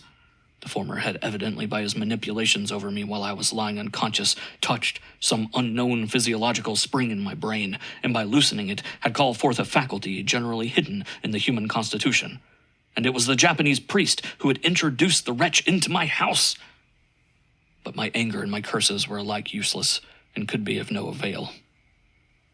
Moreover, we were already in European waters, and in a few more days we should be at Hamburg. Then would my doubts and fears be set at rest, and I should find to my intense relief that although clairvoyance, as regards the reading of human thoughts on the spot, may have some truth in it, the discernment of such events at a distance, as I had dreamed of, was an impossibility for human faculties. Notwithstanding all my reasoning, however, my heart was sick with fear, and full of the blackest presentiments. I felt that my doom was closing. I suffered terribly, my nervous and mental prostration becoming intensified day by day. The night before we entered port, I had a dream. I fancied I was dead. My body lay cold and stiff in its last sleep, whilst its dying consciousness, which still regarded itself as I, realizing the event, was preparing to meet in a few seconds its own extinction. It had been always my belief that as the brain preserved heat longer than any of the other organs, and was the last to cease its activity, the thought in it survived bodily death by several minutes.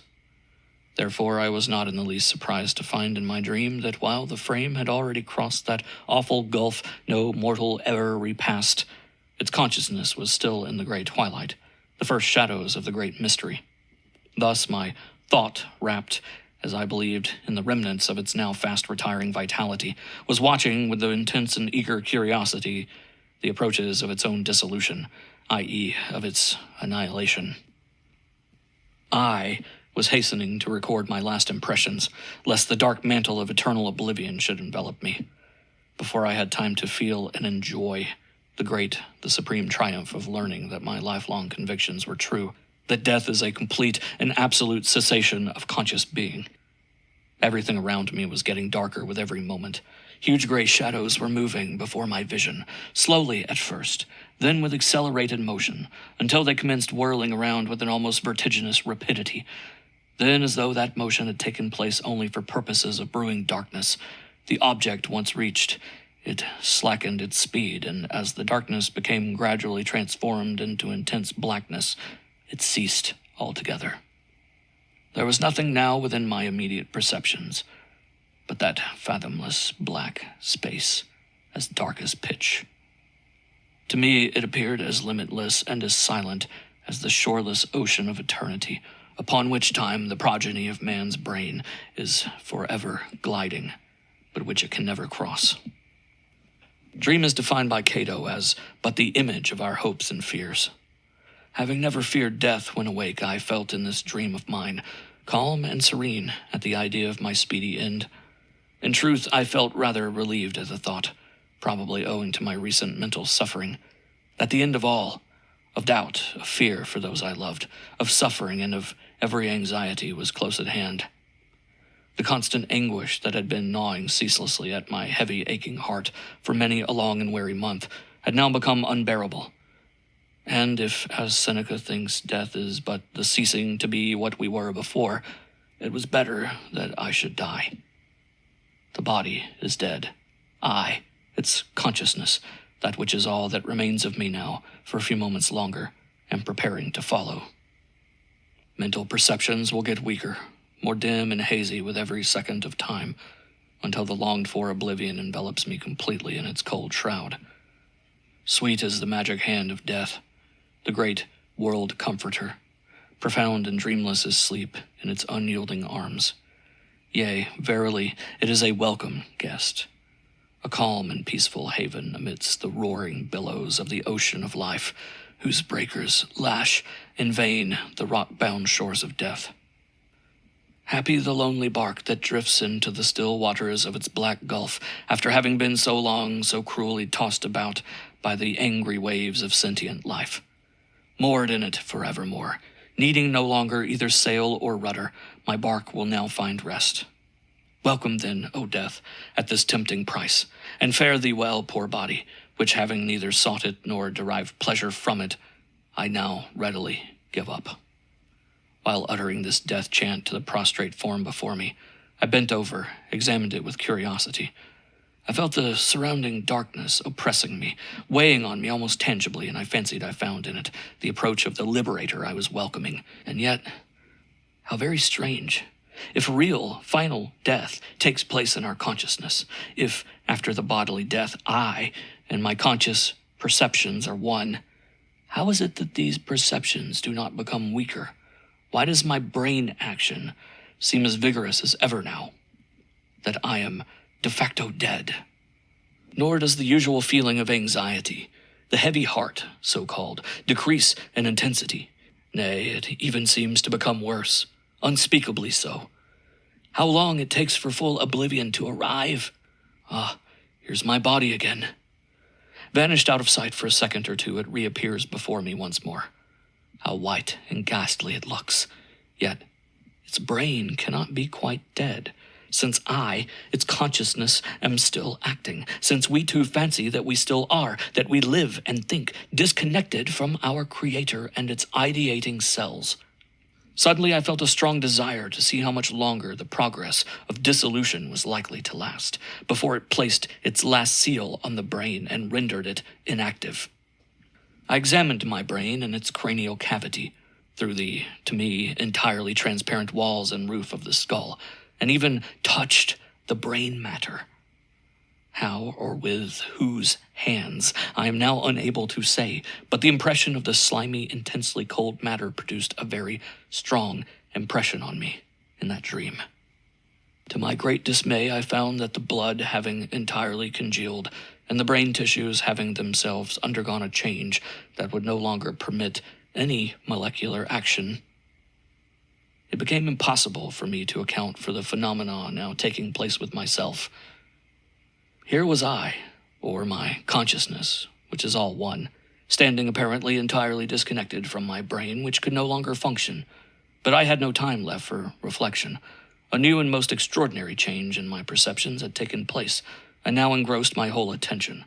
What does this signify? The same darkness was around me as before, a black, impenetrable space extending in every direction. Only now, right before me, in whatever direction I was looking, moving with me which way soever I moved, there was a gigantic round clock, a disk whose large white face shone ominously on the ebony black background.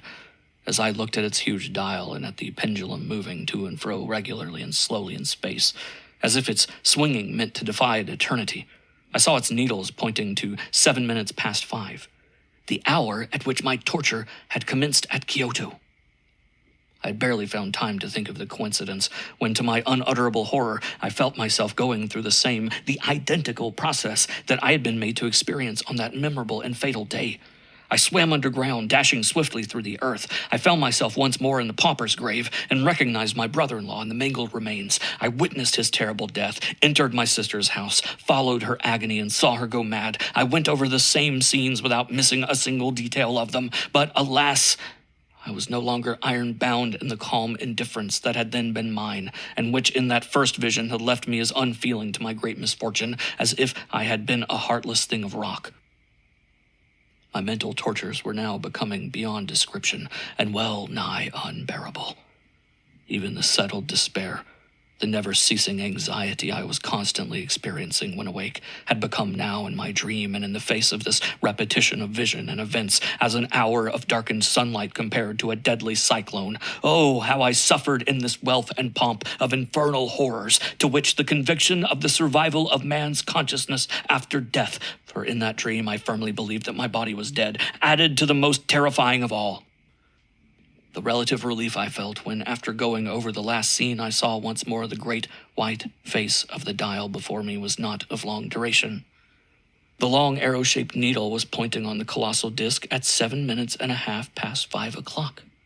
But before I had time to well realize the change, the needle moved slowly backwards, stopping at precisely the 7-minute end. Oh, cursed fate! I found myself driven into a repetition of the same series over again. Once more I swam underground and saw and heard and suffered every torture that hell can provide. I passed through every mental anguish known to man or fiend. I returned to see the fatal dial and its needle, after what appeared to me an eternity, moved as before only half a minute forward. I beheld it with renewed terror, moving back again, and felt myself propelled forward anew, and so it went on and on and on, time after time, in what seemed to me an endless succession, a series which never had any beginning, nor would it ever have an end. Worst of all, my consciousness, my I, had apparently acquired the phenomenal capacity of trebling, quadrupling, and even of decuplating itself. I lived, felt, and suffered in the same space of time in half a dozen different places at once, passing over various events of my life at different epochs and under the most dissimilar circumstances, though predominant over all was my spiritual experience at Kyoto. Thus, as in the famous fugue in Don Giovanni, the heart-rending notes of Elvira's aria of despair ring high above, but interfere in no way with the melody of the minuet, the song of seduction, and the chorus. So I went over and over my travailed woes, the feelings of agony unspeakable at the awful sights of my vision, the repetition of which blunted in no wise even a single pang of my despair and horror. Nor did these feelings weaken in the least scenes and events entirely disconnected with the first one that I was living through again, or interfere in any way the one with the other. It was a maddening experience, a series of contrapuntal mental phantasmagoria from real life. Here was I, during the same half a minute of time, examining with cold curiosity the mangled remains of my sister's husband, following with the same indifference the effects of the news on her brain as in my first Kyoto vision, and feeling at the same time hell torture for these very events as when I returned to consciousness. I was listening to the philosophical discourses of the bonds, of every word of which I heard and understood, and was trying to laugh him to scorn. I was again a child, then a youth, hearing my mother's and my sweet sister's voices, admonishing me and teaching me duty to all men. I was saving a friend from drowning, and was sneering at his aged father who thanked me for having saved a soul yet unprepared to meet his maker. "Speak of dual consciousness, you psychophysiologists," I cried in one of the moments when agony, mental, and, as it seemed to me, physical also, had arrived at a degree of intensity which would have killed a dozen living men. "Speak of your psychological and physiological experiments, you schoolmen, puffed up with pride and book learning. Here I am to give you the lie." And now I was reading the works and holding converse with learned professors and lecturers who had led me to my fatal skepticism. and while arguing the impossibility of consciousness divorced from its brain, I was shedding tears of blood over the supposed fate of my nieces and nephews. More terrible than all, I knew, as only a liberated consciousness can know, that all I had seen in my vision at Japan, and all that I was seeing and hearing over and over again now, was true in every point and detail, that it was a long string of ghastly and terrible, still of real, actual facts. For perhaps the 100th time I had riveted my attention on the needle of the clock. I had lost the number of my gyrations and was fast coming to the conclusion that they would never stop, that consciousness is, after all, indestructible, and that this was to be my punishment in eternity. I was beginning to realize from personal experience how the condemned sinners would feel, were not eternal damnation a logical and mathematical impossibility in an ever-progressing universe. I still found the voice to argue. Yea, indeed, at this hour of my ever-increasing agony, my consciousness, now my synonym for I, had still the power of revolting at certain theological claims, of denying all their propositions, all save itself. No, I denied the independent nature of my consciousness no longer, for I knew it now to be such. But is it eternal withal? O thou incomprehensible and terrible reality! But if thou art eternal, who then art thou? Since there is no deity, no God, whence dost thou come, and when didst thou first appear, if thou art not a part of the cold body lying yonder? And whither dost thou lead me? Who am thyself? And shall our thought and fancy have an end? What is thy real name, thou unfathomable reality, an impenetrable mystery?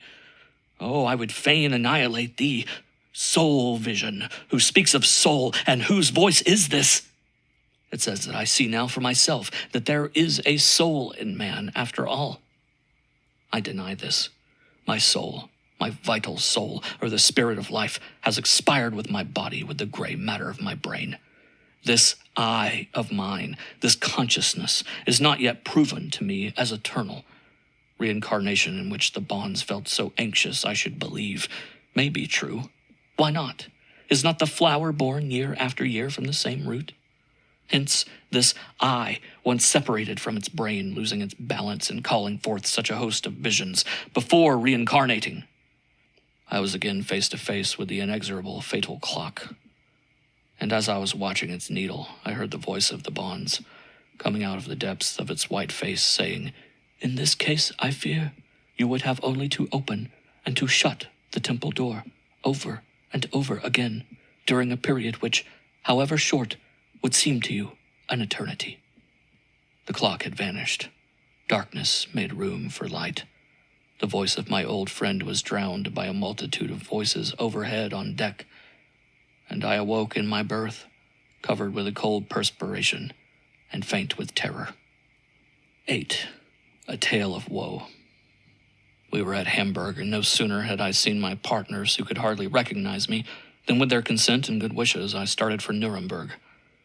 Half an hour after my arrival, the last doubt with regard to the correctness of my vision had disappeared. The reality was worse than any expectations could have made it, and I was henceforward doomed to the most desolate life. I ascertained that I had seen the terrible tragedy, with all its heart-rending details. My brother-in-law, killed under the wheels of a machine, my sister, insane, and now rapidly sinking toward her end. My niece, the sweet flower of nature's fairest work, dishonored in a den of infamy. The little children dead of a contagious disease in an orphanage. My last surviving nephew at sea, no one knew where. A whole house, a home of love and peace, scattered, and I left alone, a witness of this world of death, of desolation and dishonor. The news filled me with infinite despair, and I sank helpless before this wholesale dire disaster, which rose before me all at once. The shock proved too much, and I fainted. The last thing I heard before entirely losing my consciousness was a remark of the Burgmeister.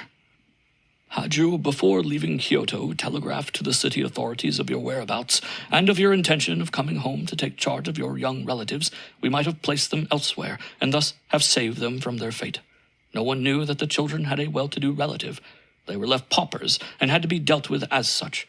They were comparatively strangers in Nuremberg. and under the unfortunate circumstances you could hardly have expected anything else. I can only express my sincere sorrow. It was this terrible knowledge that I might, at any rate, have saved my young niece from her unmerited fate, but that through my neglect I had not done so. That was killing me. Had I but followed the friendly advice of the bonds to Mora and telegraphed to the authorities some weeks previous to my return, much might have been avoided. It was all this, coupled with the fact that I could no longer doubt clairvoyance and clairaudience, the possibility of which I had so long denied, that brought me so heavily down upon my knees. I could avoid the censure of my fellow creatures, but I could never escape the stings of my conscience, the reproaches of my own aching heart. No, not as long as I lived. I cursed my stubborn skepticism, my denial of facts, my early education. I cursed myself and the whole world. For several days I contrived not to sink beneath my load, for I had a duty to perform to the dead and to the living. But my sister, once rescued from the pauper's asylum, placed under the care of the best physicians, with her daughter to attend to her last moments, and the Jewess, whom I had brought to confess her crime, safely lodged in jail, my fortitude and strength suddenly abandoned me. Hardly a week after my arrival, I was myself no better than a raving maniac, helpless in the strong grip of a brain fever. For several weeks I lay between life and death, the terrible disease defying the skill of the best physicians. At last my strong constitution prevailed, and, to my lifelong sorrow, they proclaimed me saved. I heard the news with a bleeding heart, doomed to drag the loathsome burden of life henceforth alone, and in constant remorse, hoping for no help or remedy on earth and still refusing to believe in the possibility of anything better than a short survival of consciousness beyond the grave. This unexpected return to life added only one more drop of gall to my bitter feelings. They were hardly soothed by the immediate return, during the first days of my convalescence, of those unwelcome and unsought-for visions, whose correctness and reality I could deny no more. Alas, the day! They were no longer in my skeptical, blind mind. The children of an idle brain, begot of nothing but vain fantasy, but always the faithful photographs of the real woes and sufferings of my fellow creatures, of my best friends. Thus I found myself doomed, whenever I was left for a moment alone, to the helpless torture of a chained Prometheus. During the still hours of night, as though held by some pitiless iron hand, I found myself led to my sister's bedside, forced to watch there hour after hour and see the silent disintegration of her wasted organism, to witness and feel the sufferings that her own tenantless brain could no longer reflect or convey to her perceptions. But there was something still more horrible to barb the dart that could never be extricated. I had to look, by day, at the childish, innocent face of my young niece, so sublimely simple and guileless in her pollution, and to witness by night how the full knowledge and recollection of her dishonor, of her young life now forever blasted, came to her in her dreams as soon as she was asleep. These dreams took an objective form to me, as they had done on the steamer. I had to live them over again, night after night, and feel the same terrible despair. For now, since I believed in the reality of seership and had come to the conclusion that in our bodies lies hidden, as in the caterpillar, the chrysalis which may contain in its turn the butterfly, the symbol of the soul, I no longer remained indifferent as of yore to what I witnessed in my soul life. Something had suddenly developed in me, had broken loose from its icy cocoon. Evidently, I no longer saw only in consequence of the identification of my inner nature with a Daij Jinn. My visions arose in consequence of a direct personal psychic development. The fiendish creatures only taking care that I should see nothing of an agreeable or elevating nature. Thus now, not an unconscious pang in my dying sister's emaciated body, not a thrill of horror in my niece's restless sleep at the recollection of the crime perpetrated upon her, an innocent child, but found a responsive echo in my bleeding heart. The deep fountain of sympathetic love and sorrow had gushed out from the physical heart, and was now loudly echoed by the awakened soul separated from the body. Thus had I to drain the cup of misery to the very dregs. Woe is me! It was a daily and nightly torture. Oh, how I mourned over my proud folly, how I was punished for having neglected to avail myself at Kyoto of the proffered purification. For now I had come to believe even in the efficacy of the latter. The Daijin had indeed obtained control over me, and the fiend had let loose all the dogs of hell upon his victim. At last the awful gulf was reached and crossed.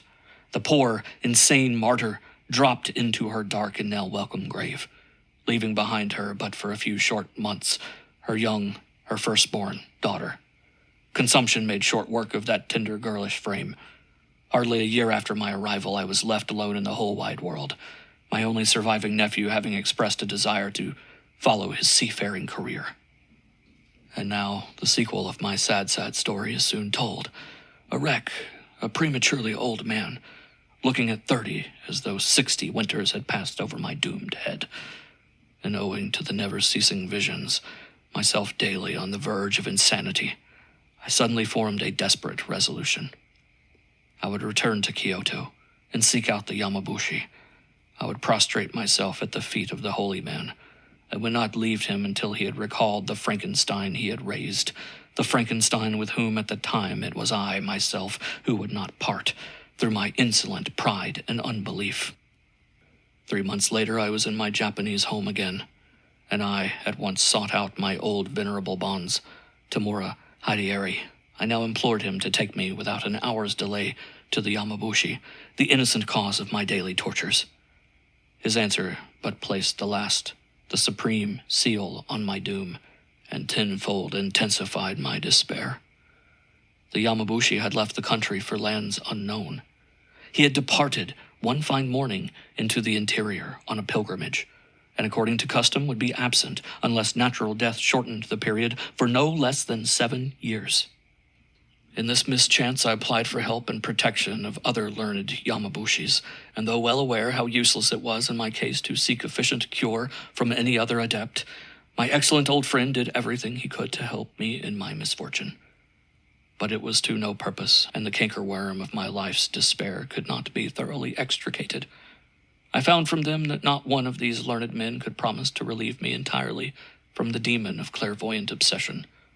It was he who raised certain Daijins, calling on them to show futurity or things that had already come to pass, who alone had full control over them. With kind sympathy, which I had now learned to appreciate, the holy men invited me to join the group of their disciples and learn from them what I could do for myself. "Will alone, faith in your own soul powers, can help you now," they said. "But it may take several years to undo even a part of the great mischief," they added. "A Daijin is easily dislodged in the beginning. If left alone, he takes possession of a man's nature, and it becomes almost impossible to uproot the fiend without killing his victim." Persuaded that there was nothing but this left for me to do, I gradually assented, doing my best to believe in all that these holy men believed in, and yet ever failing to do so in my heart. The demon of unbelief and all denial seemed rooted in me more firmly even than the Daijin. Still I did all I could do, decided as I was not to lose my last chance of salvation. Therefore I proceeded without delay to free myself from the world and my commercial obligations, in order to live for several years an independent life. I settled my accounts with my Hamburg partners and severed my connection with the firm. Notwithstanding considerable financial losses resulting from such a precipitate liquidation, I found myself after closing the accounts a far richer man than I had thought I was. But wealth had no longer any attraction for me, now that I had no one to share it with, no one to work for. Life had become a burden, and such was my indifference to my future that while giving away all my fortune to my nephew, in case he should return alive from his sea voyage, I should have neglected entirely even a small provision for myself, had not my native partner interfered and insisted upon my making it. I now recognized with Lao Tse that knowledge was the only firm hold for a man to trust to, as it is the only one that cannot be shaken by any tempest. Wealth is a weak anchor in days of sorrow, and self-conceit the most fatal counselor. Hence, I followed the advice of my friends, and laid aside for myself a modest sum, which would be sufficient to assure me a small income for life, or if I ever left my new friends and instructors. Having settled my earthly accounts and disposed of my belongings at Kyoto, I joined the Masters of the Long Vision, who took me to their mysterious abode. There I remained for several years, studying very earnestly, and in the most complete solitude, seeing no one but a few of the members of our religious community. Many are the mysteries of nature that I have fathomed since then, and many a secret folio from the library of Zion-Een have I devoured, obtaining thereby mastery over several kinds of invisible beings of a lower order. But the great secret of power over the terrible Daij Jin I could not get. It remains in the possession of a very limited number of the highest initiates of the Lao Tse, the great majority of the Yamabushis themselves being ignorant how to obtain such mastery over the dangerous elemental.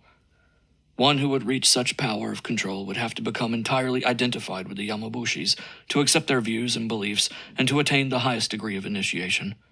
Very naturally, I was found unfit to join the fraternity, owing to many insurmountable reasons besides my congenital and ineradicable skepticism, though I tried hard to believe. Thus, partially relieved of my affliction and taught how to conjure the unwelcome visions away, I still remained, and do remain to this day, helpless to prevent their forced appearance before me now and then. It was after assuring myself of my unfitness for the exalted position of an independent seer and adept that I reluctantly gave up any further trial. Nothing had been heard of the holy man, the first innocent cause of my misfortune, and the old bonze himself, who occasionally visited me in my retreat, either could not or would not inform me of the whereabouts of the Yamabushi. When therefore I had to give up all hope of his ever relieving me entirely from my fatal gift, I resolved to return to Europe, to settle in solitude for the rest of my life. With this object in view, I purchased through my late partners the Swiss chalet in which my hapless sister and I were born, where I had grown up under her care and selected it for my future hermitage. When bidding me farewell forever on the steamer which took me back to my fatherland, the good old bonze tried to console me for my disappointments. "My son," he said, "regard all that happened to you as your karma, a just retribution.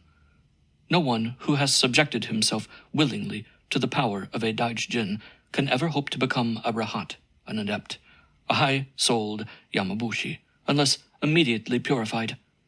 At best, as in your case, he may become fitted to oppose and to successfully fight off the fiend. Like a scar left after a poisonous wound, the trace of a Daij Jin can never be effaced from the soul until purified by a new rebirth. Withal, feel not dejected, but be of good cheer in your affliction, since it has led you to acquire true knowledge, and to accept many a truth you would have otherwise rejected with contempt. And of this priceless knowledge, acquired through suffering and personal efforts, no Daij Jin can ever deprive you. Fare thee well, then, and may the Mother of Mercy, the great Queen of Heaven, afford you comfort and protection." We parted, and since then I have led the life of an anchorite, in constant solitude and study. Though still occasionally afflicted, I do not regret the years I have passed under the instruction of the Yamabushis, but feel gratified for the knowledge received. Of the priest Tamura Hideyeri, I think always with sincere affection and respect. I corresponded regularly with him to the day of his death, an event which, with all its to me painful details, I had the unthanked-for privilege of witnessing across the seas at the very hour in which it occurred. The Cave of the Echoes. A strange but true story. Footnote. The story is given from the narrative of an eyewitness, a Russian gentleman, very pious and fully trustworthy. Moreover, the facts are copied from the police records of P. The eyewitness in question attributes it, of course, partly to divine interference and partly to the evil one, HPB. End footnote. In one of the distant governments of the Russian Empire, in a small town on the borders of Siberia, a mysterious tragedy occurred more than 30 years ago. About 6 versts from the little town of P, famous for the wild beauty of its scenery and for the wealth of its inhabitants, generally proprietors of mines and of iron foundries, stood an aristocratic mansion. Its household consisted of the master, a rich old bachelor, and his brother, who was a widower and the father of 2 sons and 3 daughters. It was known that the proprietor, Mr. Izvertsov, had adopted his brother's children, and, having formed an especial attachment for his eldest nephew, Nicholas, he had made him the sole heir of his numerous estates. Time rolled on. The uncle was getting old. The nephew was coming of age. Days and years had passed in monotonous serenity, when, on the hitherto clear horizon of the quiet family, appeared a cloud. On an unlucky day, one of the nieces took it into her head to study the zither, the instrument being of purely Teutonic origin, and no teacher of it residing in the neighborhood. The indulgent uncle sent to St. Petersburg for both. After diligent search, only one professor could be found willing to trust himself in such close proximity to Siberia. It was an old German artist who, sharing his affections equally between his instrument and a pretty blonde daughter, would part with neither. And thus it came to pass that one fine morning the old professor arrived at the mansion with his music box under one arm and his fair Munchin leaning on the other. From that day the little cloud began growing rapidly, for every vibration of the melodious instrument found a responsive echo in the old bachelor's heart. Music awakens love, they say, and the work begun by the zither was completed by Munchin's blue eyes. At the expiration of 6 months, the niece had become an expert zither player, and the uncle was desperately in love. One morning, gathering his adopted family around him, he embraced them all very tenderly, promised to remember them in his will, and wound up by declaring his unalterable resolution to marry the blue-eyed Munchin. After this he fell upon their necks and wept in silent rapture. The family, understanding that they were cheated out of the inheritance, also wept. But it was for another cause. Having thus wept, they consoled themselves and tried to rejoice, for the old gentleman was sincerely beloved by all. Not all of them rejoiced, though. Nicholas, who had himself been smitten to the heart by the pretty German, and who found himself defrauded at once of his belle and of his uncle's money, neither rejoiced nor consoled himself, but disappeared for a whole day. Meanwhile, Mr. Izvortsov had given orders to prepare his traveling carriage on the following day, and it was whispered that he was going to the chief town of the district, at some distance from his home, with the intention of altering his will. Though very wealthy, he had no superintendent on his estate, but kept his books himself. The same evening after supper he was heard in his room angrily scolding his servant, who had been in his service for over 30 years. This man, Ivan, was a native of northern Asia, from Kamchatka.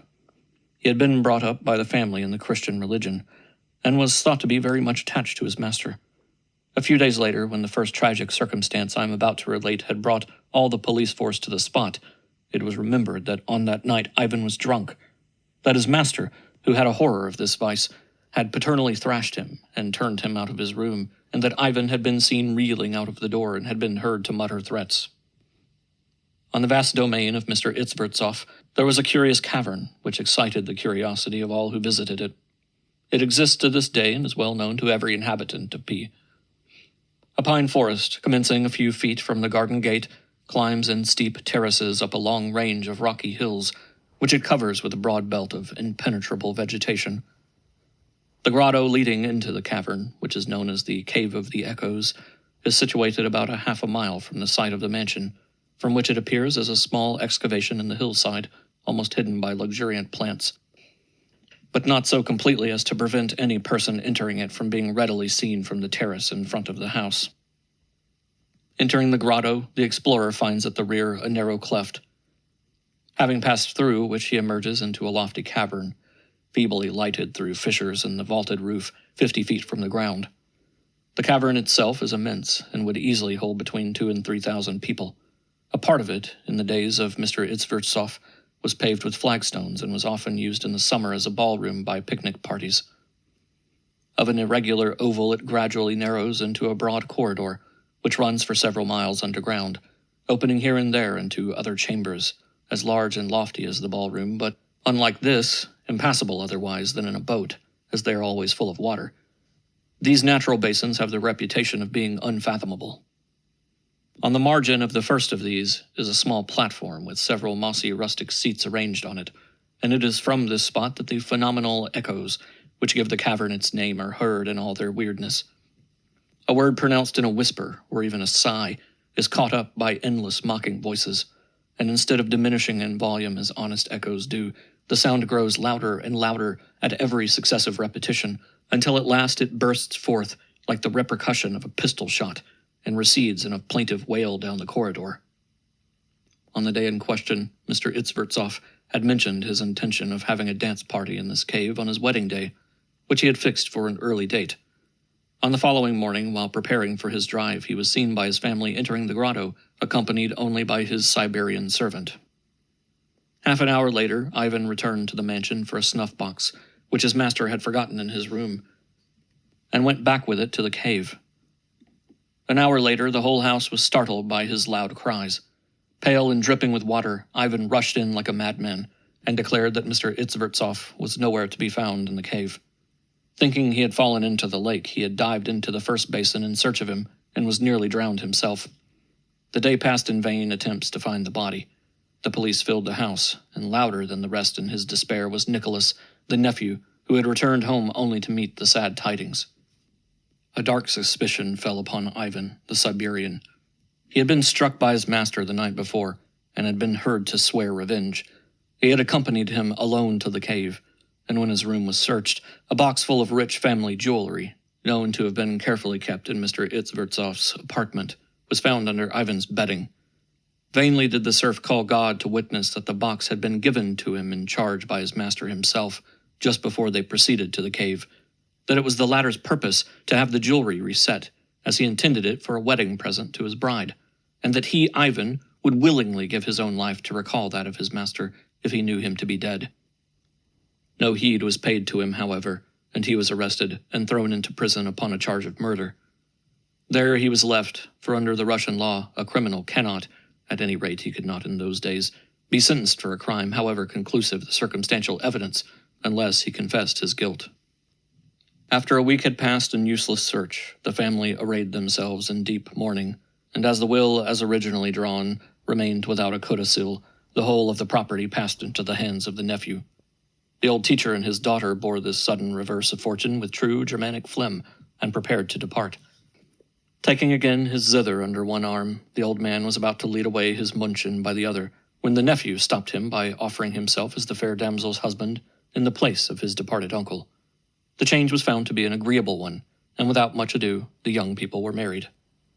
10 years roll away, and we meet the happy family once more at the beginning of 1859.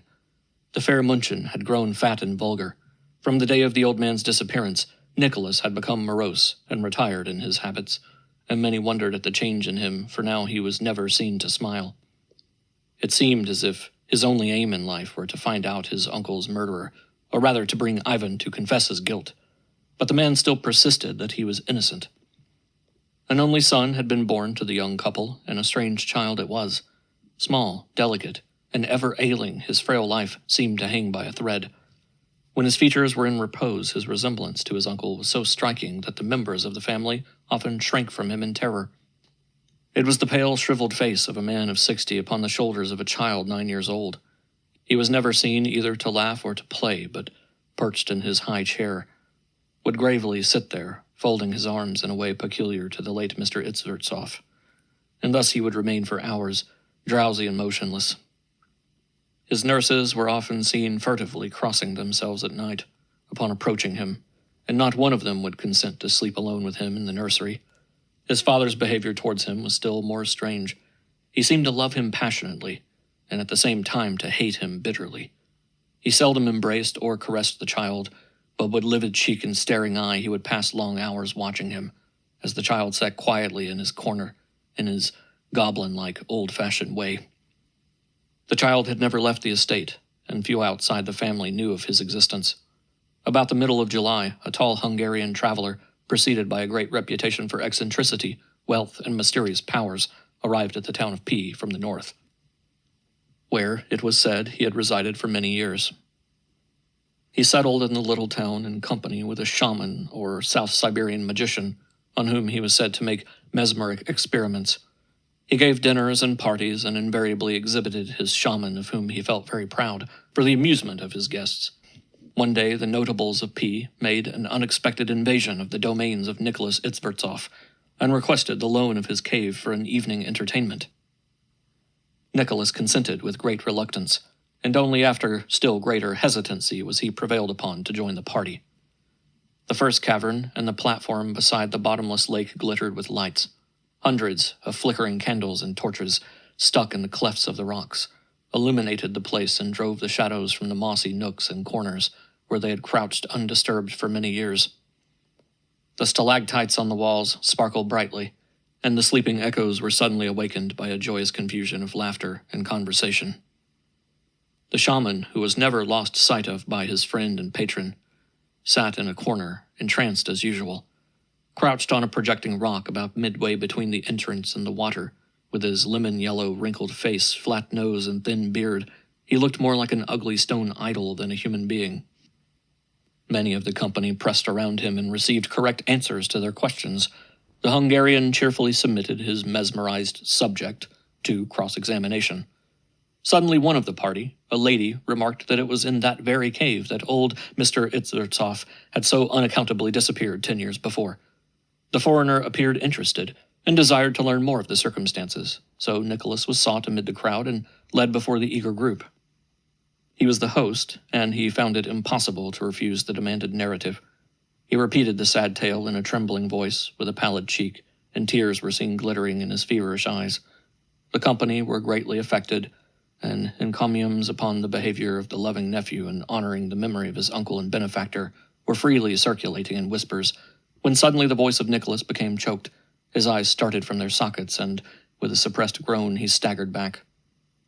Every eye in the crowd followed with curiosity his haggard look, as it fell and remained riveted upon a weazened little face that peeped from behind the back of the Hungarian. "Where do you come from?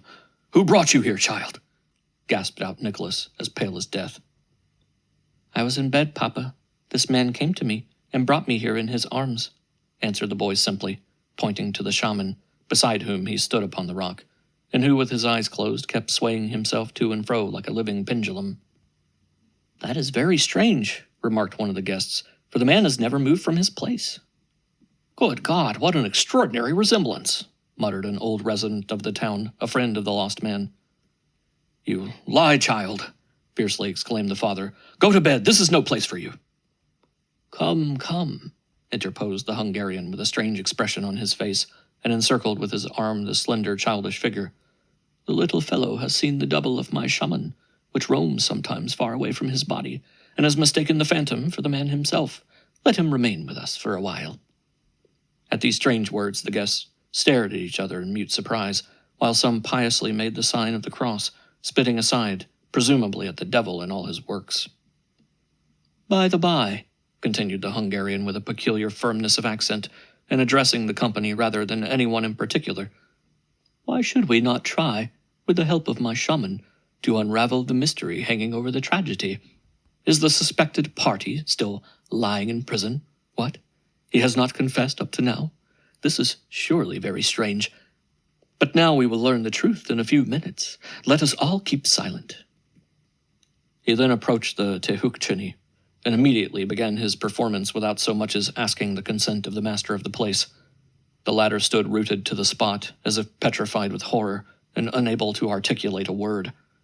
The suggestion met with general approbation, save from him, and the police inspector, Colonel S., especially approved of the idea. "Ladies and gentlemen," said the mesmerizer in soft tones, "allow me for this once to proceed otherwise than in my general fashion. I will employ the method of native magic.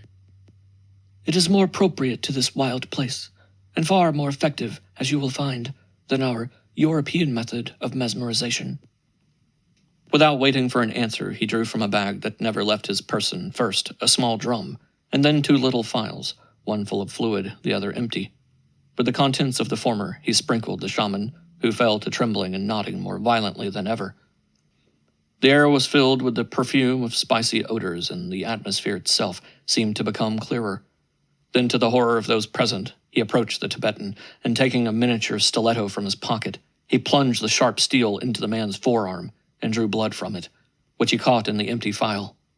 When it was half filled, he pressed the orifice of the wound with his thumb and stopped the flow of blood as easily as if he had corked a bottle, after which he sprinkled the blood over the little boy's head. He then suspended the drum from his neck, and, with 2 ivory drumsticks which were covered with magic signs and letters, he began beating a sort of reveille to drum up the spirits, as he said. The bystanders, half shocked and half terrified by these extraordinary proceedings, eagerly crowded round him, and for a few moments a dead silence reigned throughout the lofty cavern. Nicholas, with his face livid and corpse-like, stood speechless as before. The mesmerizer had placed himself between the shaman and the platform when he began slowly drumming. The first notes were muffled and vibrated so softly in the air that they awakened no echo. But the shaman quickened his pendulum-like motion, and the child became restless. The drummer then began a slow chant, low, impressive, and solemn. As the unknown words issued from his lips, the flames of the candles and torches wavered and flickered, until they began dancing in rhythm with the chant. A cold wind came wheezing from the dark corridors beyond the water, leaving a plaintive echo in its trail. Then a sort of nebulous vapor, seeming to ooze from the rocky ground and walls, gathered about the shaman and the boy. Around the latter the aura was silvery and transparent, but the cloud which enveloped the former was red and sinister. Approaching nearer to the platform, the magician beat a louder roll upon the drum, and this time the echo caught it up with terrific effect. It reverberated near and far in incessant peals. One wail followed another, louder and louder, until the thunderous roar seemed the chorus of 1,000 demon voices rising from the fathomless depths of the lake. The water itself, whose surface, illuminated by many lights, had previously been smooth as a sheet of glass, became suddenly agitated, as if a powerful gust of wind had swept over its unruffled face. Another chant, and a roll of the drum, and the mountain trembled to its foundation with the cannon-like peals which rolled through the dark and distant corridors. The shaman's body rose 2 yards in the air, and nodding and swaying sat self-suspended like an apparition. But the transformation which now occurred in the boy chilled everyone as they speechlessly watched the scene. The silvery cloud about the boy now seemed to lift him too into the air. But unlike the shaman, his feet never left the ground. The child began to grow, as though the work of years was miraculously accomplished in a few seconds. He became tall and large, and his senile features grew older with the aging of his body. A few more seconds and the youthful form had entirely disappeared. It was totally absorbed in another individuality, and to the horror of those present who had been familiar with his appearance, this individuality was that of old Mr. Itzvertsoff, and on his temple was a large gaping wound from which trickled great drops of blood. This phantom moved towards Nicholas till it stood directly in front of him, while he, with his hair standing erect, with the look of a madman, gazed at his own son, transformed into his uncle. The sepulchral silence was broken by the Hungarian who addressed the child phantom, asked him in solemn voice, "In the name of the great master, of him who has all power, answer the truth and nothing but the truth. Restless spirit, hast thou been lost by accident or foully murdered?" The spectre's lips moved, but it was the echo which answered for them in lugubrious shouts. "Murdered! Murdered! Murdered!"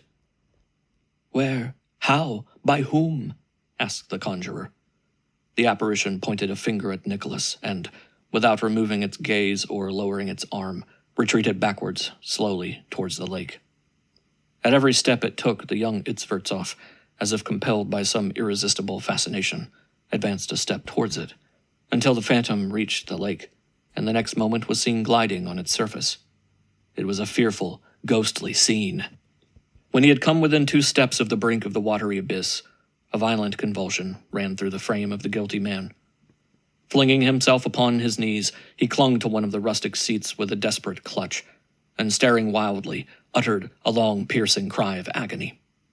The phantom now remained motionless on the water, and bending its extended finger slowly beckoned him to come. Crouched in abject terror, the wretched man shrieked until the cavern rang again and again.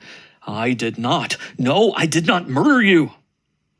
Then came a splash, and now it was the boy who was in the dark water, struggling for his life in the middle of the lake, with the same motionless, stern apparition brooding over him. "Papa, Papa, save me! I am drowning!" cried a piteous little voice amid the uproar of the mocking echoes. "My boy!" shrieked Nicholas, in the accents of a maniac, springing to his feet. "My boy! Save him! Oh, save him! Yes, I confess, I am the murderer. It is I who killed him." Another splash, and the phantom disappeared. With a cry of horror, the company rushed towards the platform, but their feet were suddenly rooted to the ground, as they saw amid the swirling eddies a whitish, shapeless mass holding the murderer and the boy in tight embrace. and slowly sinking into the bottomless lake. On the morning after these occurrences, when, after a sleepless night, some of the party visited the residence of the Hungarian gentleman, they found it closed and deserted. He and the shaman had disappeared. Many are among the old inhabitants of P who remember him. The police inspector, Colonel S., dying a few years ago in the full assurance that the noble traveler was the devil. To add to the general consternation, the Itzvertsov mansion took fire on that same night and was completely destroyed. The archbishop performed the ceremony of exorcism, but the locality is considered accursed to this day. The government investigated the facts and ordered silence.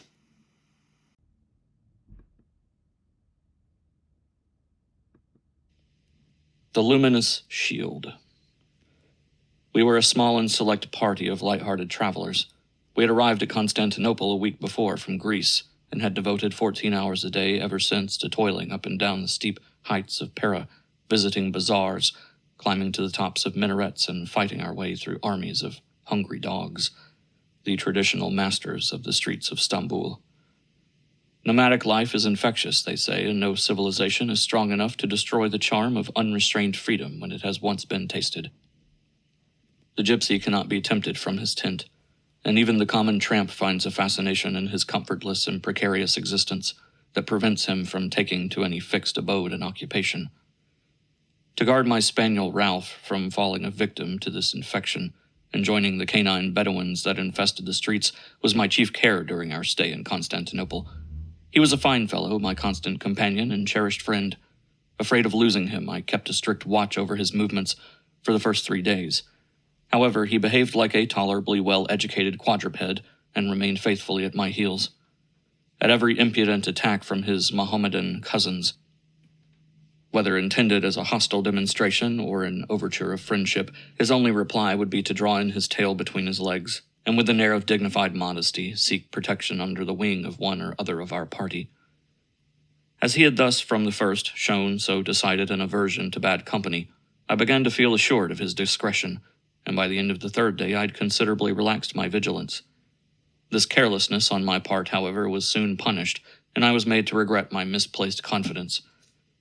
In an unguarded moment he listened to the voice of some 4-footed siren, and the last I saw of him was the end of his bushy tail, vanishing round the corner of a dirty, winding little back street. Greatly annoyed, I passed the remainder of the day in a vain search after my dumb companion. I offered 20, 30, 40 francs reward for him.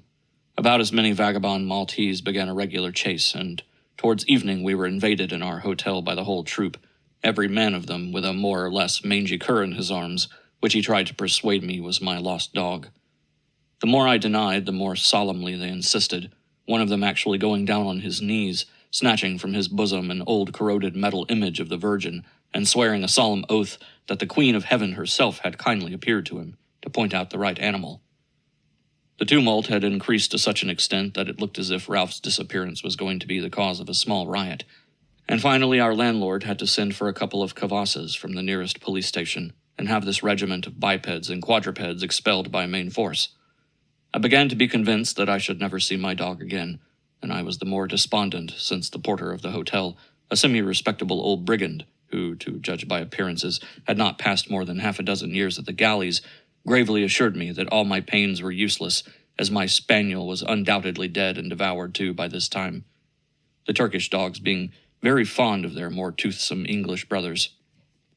All this discussion had taken place in the street at the door of the hotel, and I was about to give up the search for the night at least, and enter the hotel when an old Greek lady, a Phanariote, who had been hearing the fracas from the steps of a door close by, approached our disconsolate group, and suggested to Miss H., one of our party, that we should inquire of the dervishes concerning the fate of Ralph. "And what can the dervishes know about my dog?" said I, in no mood to joke, ridiculous as the proposition appeared. "The holy men know all, Kyrea, madam," said she, somewhat mysteriously. "Last week I was robbed of my new satin pelisse that my son had just brought me from Brusa, and as you all see, I have recovered it, and have it on my back now." "Indeed? Then the holy men have also managed to metamorphose your new pelisse into an old one, by all appearances," said one of the gentlemen who accompanied us, pointing as he spoke to a large rent in the back, which had been clumsily repaired with pins. "And that is just the most wonderful part of the whole story," quietly answered the Fanariot, not in the least disconcerted. "They showed me in the shining circle the quarter of the town, the house, and even the room in which the Jew who had stolen my pelisse was just about to rip it up and cut it into pieces. My son and I had barely time to run over to the Kalenjikulusek quarter, and to save my property. We caught the thief in the very act, and we both recognized him as the man shown to us by the dervishes in the magic moon. He confessed the theft and is now in prison." Although none of us had the least comprehension of what she meant by the magic moon and the shining circle, and we were all thoroughly mystified by her account of the divining powers of the holy men, we still felt somehow satisfied from her manner that the story was not altogether a fabrication, and since she had at all events apparently succeeded in recovering her property through being somehow assisted by the dervishes, we determined to go the following morning and see for ourselves, for what had helped her might help us likewise. The monotonous cry of the muezzins from the tops of the minarets had just proclaimed the hour of noon as we, descending from the heights of Pera to the port of Galata, with difficulty managed to elbow our way through the unsavory crowds of the commercial quarter of the town. Before we reached the docks, we had been half deafened by the shouts and incessant ear-piercing cries and the babel-like confusion of tongues. In this part of the city, it is useless to expect to be guided by either house numbers or names of streets. The location of any desired place is indicated by its proximity to some other conspicuous building, such as a mosque, bath, or European shop. For the rest, one has to trust to Allah and his Prophet. It was with greatest difficulty, therefore, that we finally discovered the British ship chandler's store, at the rear of which we were to find the place of our destination. Our hotel guide was as ignorant of the dervish's abode as we were ourselves, but at last a small Greek, in all the simplicity of primitive undress, consented for a modest copper baksheesh to lead us to the dancers. When we were arrived, we were shown into a vast and gloomy hall that looked like a deserted stable. It was long and narrow, the floor was thickly strewn with sand, as in a riding school, and it was lighted only by small windows placed at some height from the ground. The dervishes had finished their morning performances, and were evidently resting from their exhausting labors. They looked completely prostrated, some lying about in corners, others sitting on their heels, staring vacantly into space, engaged, as we were informed, in meditation on their invisible deity. They appeared to have lost all power of sight and hearing, for none of them responded to our questions until a great gaunt figure, wearing a tall cap that made him look at least 7 feet high, emerged from an obscure corner. Informing us that he was their chief, the giant gave us to understand that the saintly brethren, being in the habit of receiving orders for additional ceremonies from Allah himself, must on no account be disturbed. But when our interpreter had explained to him the object of our visit, which concerned himself alone, as he was the sole custodian of the divining rod, his objections vanished, and he extended his hand for alms. Upon being gratified, he intimated that only 2 of our party could be admitted at one time into the confidence of the future, and led the way, followed by Miss H. and myself. Plunging after him into what seemed to be a half-subterranean passage, we were led to the foot of a tall ladder leading to a chamber under the roof. We scrambled up after our guide, and at the top we found ourselves in a wretched garret of moderate size, with bare walls and destitute of furniture. The floor was carpeted with a thick layer of dust, and cobwebs festooned the walls in neglected confusion. In the corner we saw something that I at first mistook for a bundle of old rags, but the heap presently moved and got on its legs, advanced to the middle of the room and stood before us, the most extraordinary-looking creature that I ever beheld. Its sex was female, but whether she was a woman or child it was impossible to decide. She was a hideous-looking dwarf, with an enormous head, the shoulders of a grenadier with a waist in proportion, the whole supported by 2 short, lean, spider-like legs that seemed unequal to the task of bearing the weight of the monstrous body. She had a grinning countenance like the face of a satyr, and it was ornamented with letters and signs from the Koran painted in bright yellow. On her forehead was a blood-red crescent. Her head was crowned with a dusty tarbouch, or fez. Her legs were arrayed in large Turkish trousers, and some dirty white muslin wrapped around her body barely sufficed to conceal its hideous deformities. This creature rather let herself drop than sat down in the middle of the floor, and as her weight descended on the rickety boards, it sent up a cloud of dust that set us coughing and sneezing. This was the famous Tatmos, known as the Damascus Oracle. Without losing time in idle talk, the dervish produced a piece of chalk and traced around the girl a circle about 6 feet in diameter. Fetching from behind the door 12 small copper lamps which he filled with some dark liquid from a small bottle which he drew from his bosom, he placed them symmetrically round the magic circle. He then broke a chip of wood from a panel of the half-ruined door, which bore the marks of many a similar depredation, and holding the chip between his thumb and finger, he began blowing on it at regular intervals, alternating the blowing with mutterings of some kind of weird incantation. Till suddenly, and without any apparent cause for its ignition, there appeared a spark on the chip, and it blazed up like a dry match. The dervish then lit the 12 lamps at this self-generated flame. During this process, Tatmos, who had sat till then altogether unconcerned and motionless, removed her yellow slippers from her naked feet, and throwing them into a corner, disclosed an additional beauty, a 6th toe on each deformed foot. The dervish now reached over into the circle and, seizing the dwarf's ankles, gave her a jerk, as if he had been lifting a bag of corn, and raised her clear off the ground, then, stepping back a pace, held her head downward. He shook her as one might a sack to pack its contents, the motion being regular and easy. He then swung her to and fro like a pendulum until the necessary momentum was acquired, when, letting go one foot and seizing the other with both hands, he made a powerful muscular effort and whirled her round in the air as if she had been an Indian club. My companion had shrunken back in alarm to the farthest corner. Round and round the dervish swung his living burden. She remained perfectly passive.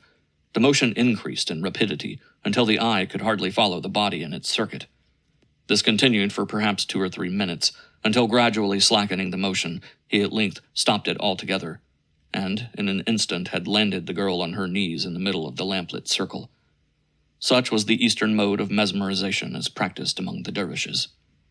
And now the dwarf seemed entirely oblivious of external objects, and in a deep trance.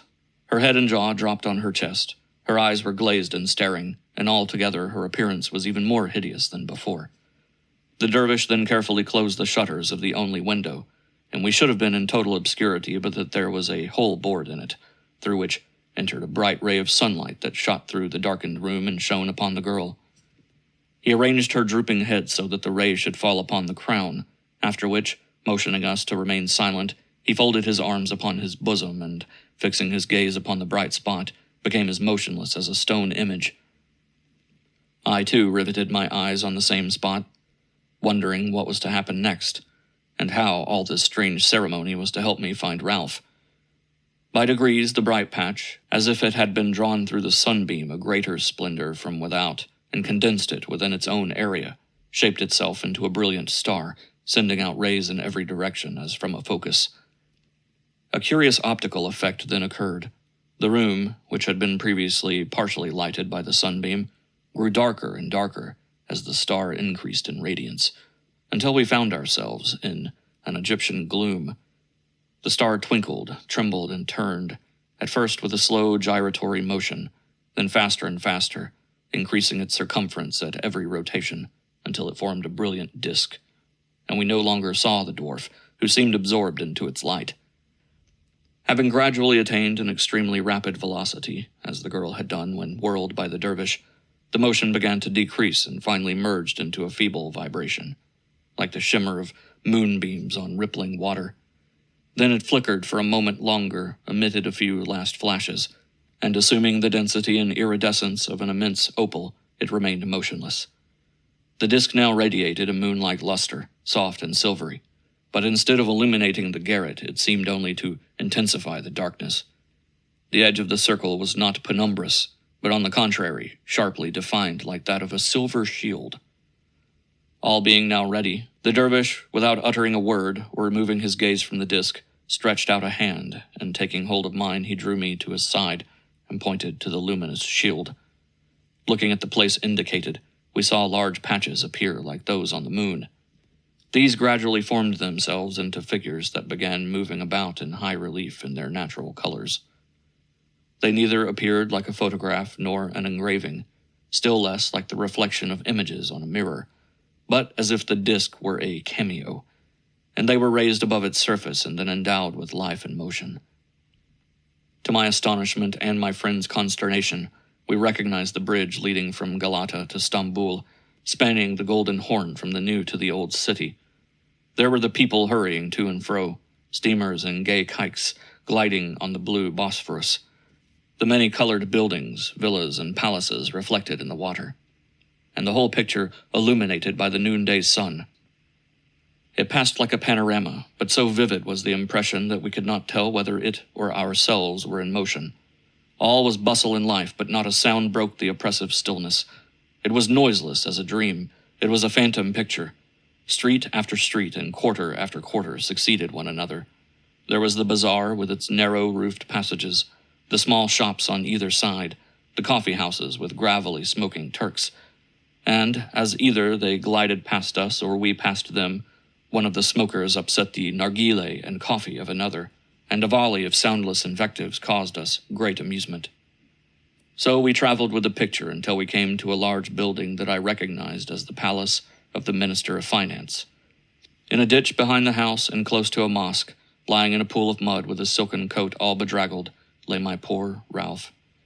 Panting and crouching down as if exhausted, he seemed to be in a dying condition, and near him were gathered some sorry-looking curs who lay blinking in the sun and snapping at the flies. I had seen all that I desired, although I had not breathed a word about the dog to the dervish, and had come more out of curiosity than with the idea of any success.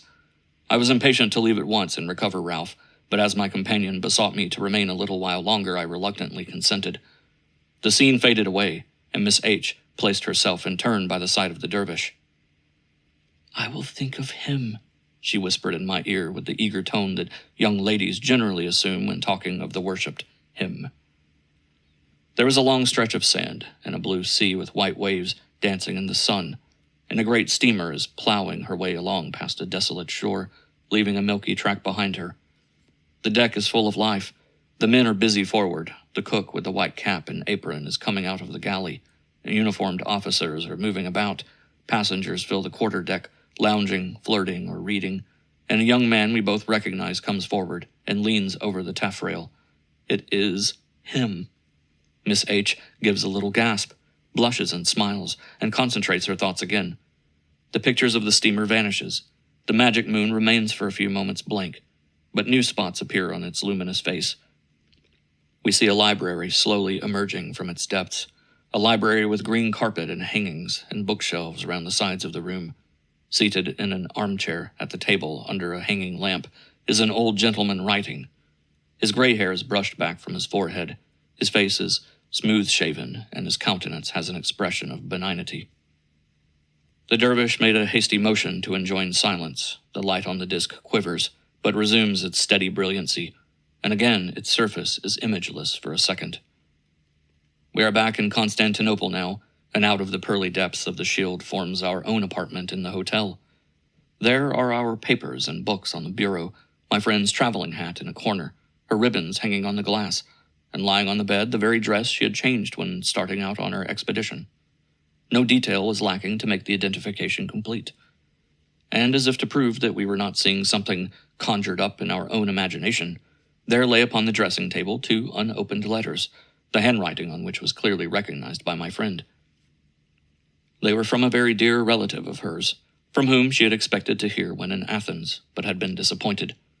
The scene faded away, and we now saw her brother's room, with himself lying upon the lounge, and a servant bathing his head, whence, to our horror, blood was trickling.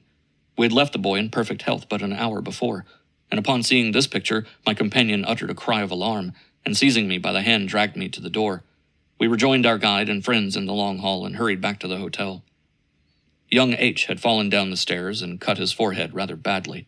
In our room on the dressing table were the 2 letters which had arrived in our absence. They had been forwarded from Athens. Ordering a carriage, I at once drove to the Ministry of Finance, and, alighting with the guide, hurriedly made for the ditch I had seen for the first time in the shining disk.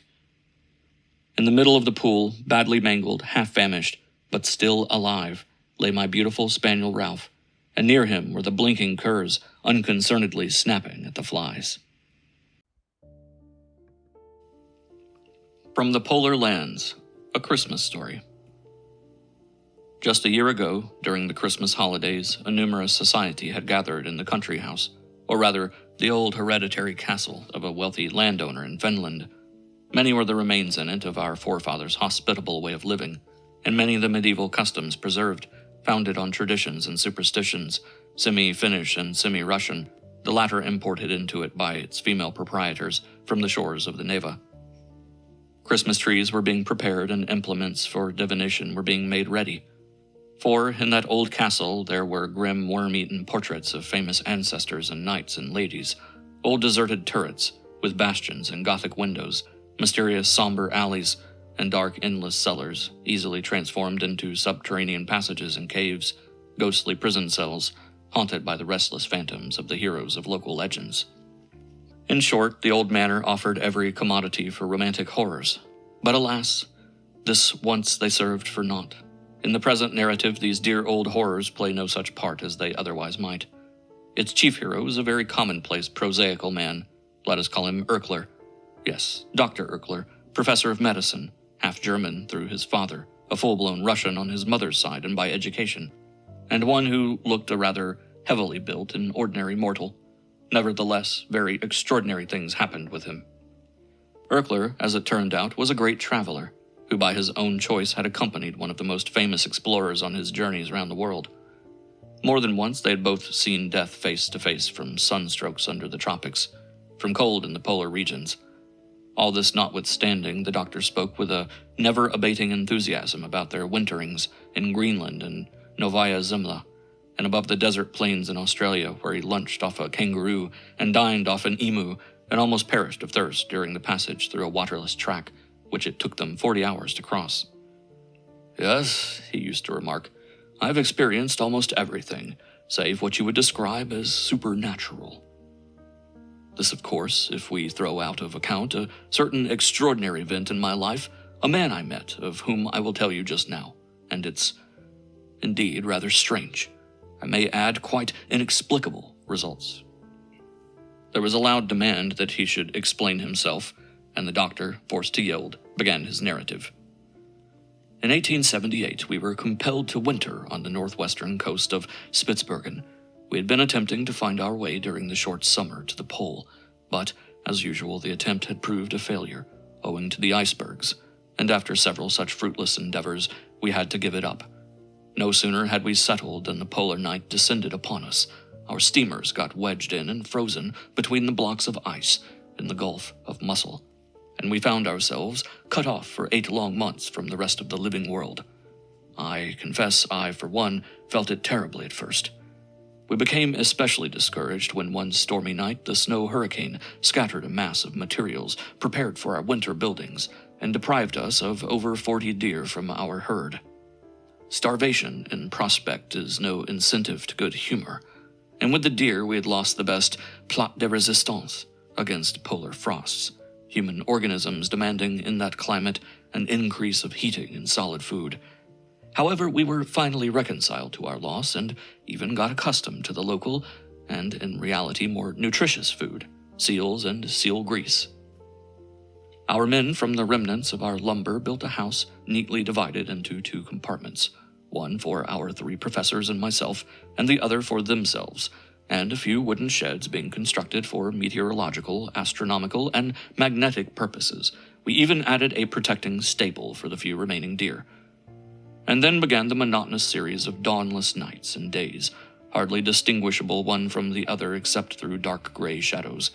At times the blues we got into were fearful. We had contemplated sending 2 of our 3 steamers home in September, but the premature and unforeseen formation of ice walls round them had thwarted our plans, and now with the entire cruise on our hands, we had to economize still more with our meager provisions, fuel, and light. Lamps were used only for scientific purposes. The rest of the time we had to content ourselves with God's light, the moon, and the aurora borealis. But how describe these glorious, incomparable northern lights? Rings, arrows, gigantic conflagrations of accurately divided rays of the most vivid and varied colors. The November moonlight nights were as gorgeous. The play of moonbeams on the snow and the frozen rocks was most striking. These were fairy nights. Well, one such night, it may have been one such day for all I know, as from the end of November to about the middle of March, we had no twilights at all, to distinguish the one from the other. We suddenly espied in the play of colored beams, which were then throwing a golden rosy hue on the snow plains, a dark moving spot. It grew, and seemed to scatter as it approached nearer to us. What did this mean? It looked like a herd of cattle, or a group of living men trotting over the snowy wilderness. But animals there were white like everything else. What then was this? Human beings? We could not believe our eyes. Yes, a group of men was approaching our dwelling. It turned out to be about 50 seal hunters, guided by Matalis, a well-known veteran mariner from Norway. They had been caught by the icebergs just as we had. "How did you know that we were here?" we asked. "Old Johann, this very same old party, showed us the way," they answered, pointing to a venerable-looking old man with snow-white locks. In sober truth, it would have beseemed their guide far better to have sat at home over his fire than to have been seal hunting in polar lands with younger men. And we told them so, still wondering how he came to learn of our presence in this kingdom of white bears. At this, Matalis and his companions smiled, assuring us that old Johann knew all. They remarked that we must be novices in polar borderlands, since we were ignorant of Johann's personality and could still wonder at anything said of him. "It is nigh 45 years," said the chief hunter, "that I have been catching seals in the polar seas, and as far as my personal remembrance goes, I have always known him, and just as he is now, an old white-bearded man. And so far back as in the days when I used to go to sea, as a small boy with my father, my dad used to tell me the same of old Johann, and he added that his own father and grandfather too had known Johann in their days of boyhood, none of them having ever seen him otherwise than white as our snows. And as our forefathers nicknamed him the white-haired all-knower, thus do we, the seal hunters, call him to this day." "Would you make us believe he is 200 years old?" we laughed. Some of our sailors, crowding round the white-haired phenomenon, plied him with questions. "Grandfather, answer us. How old are you?" "I really do not know it myself, sonnies. I live as long as God has decreed me to.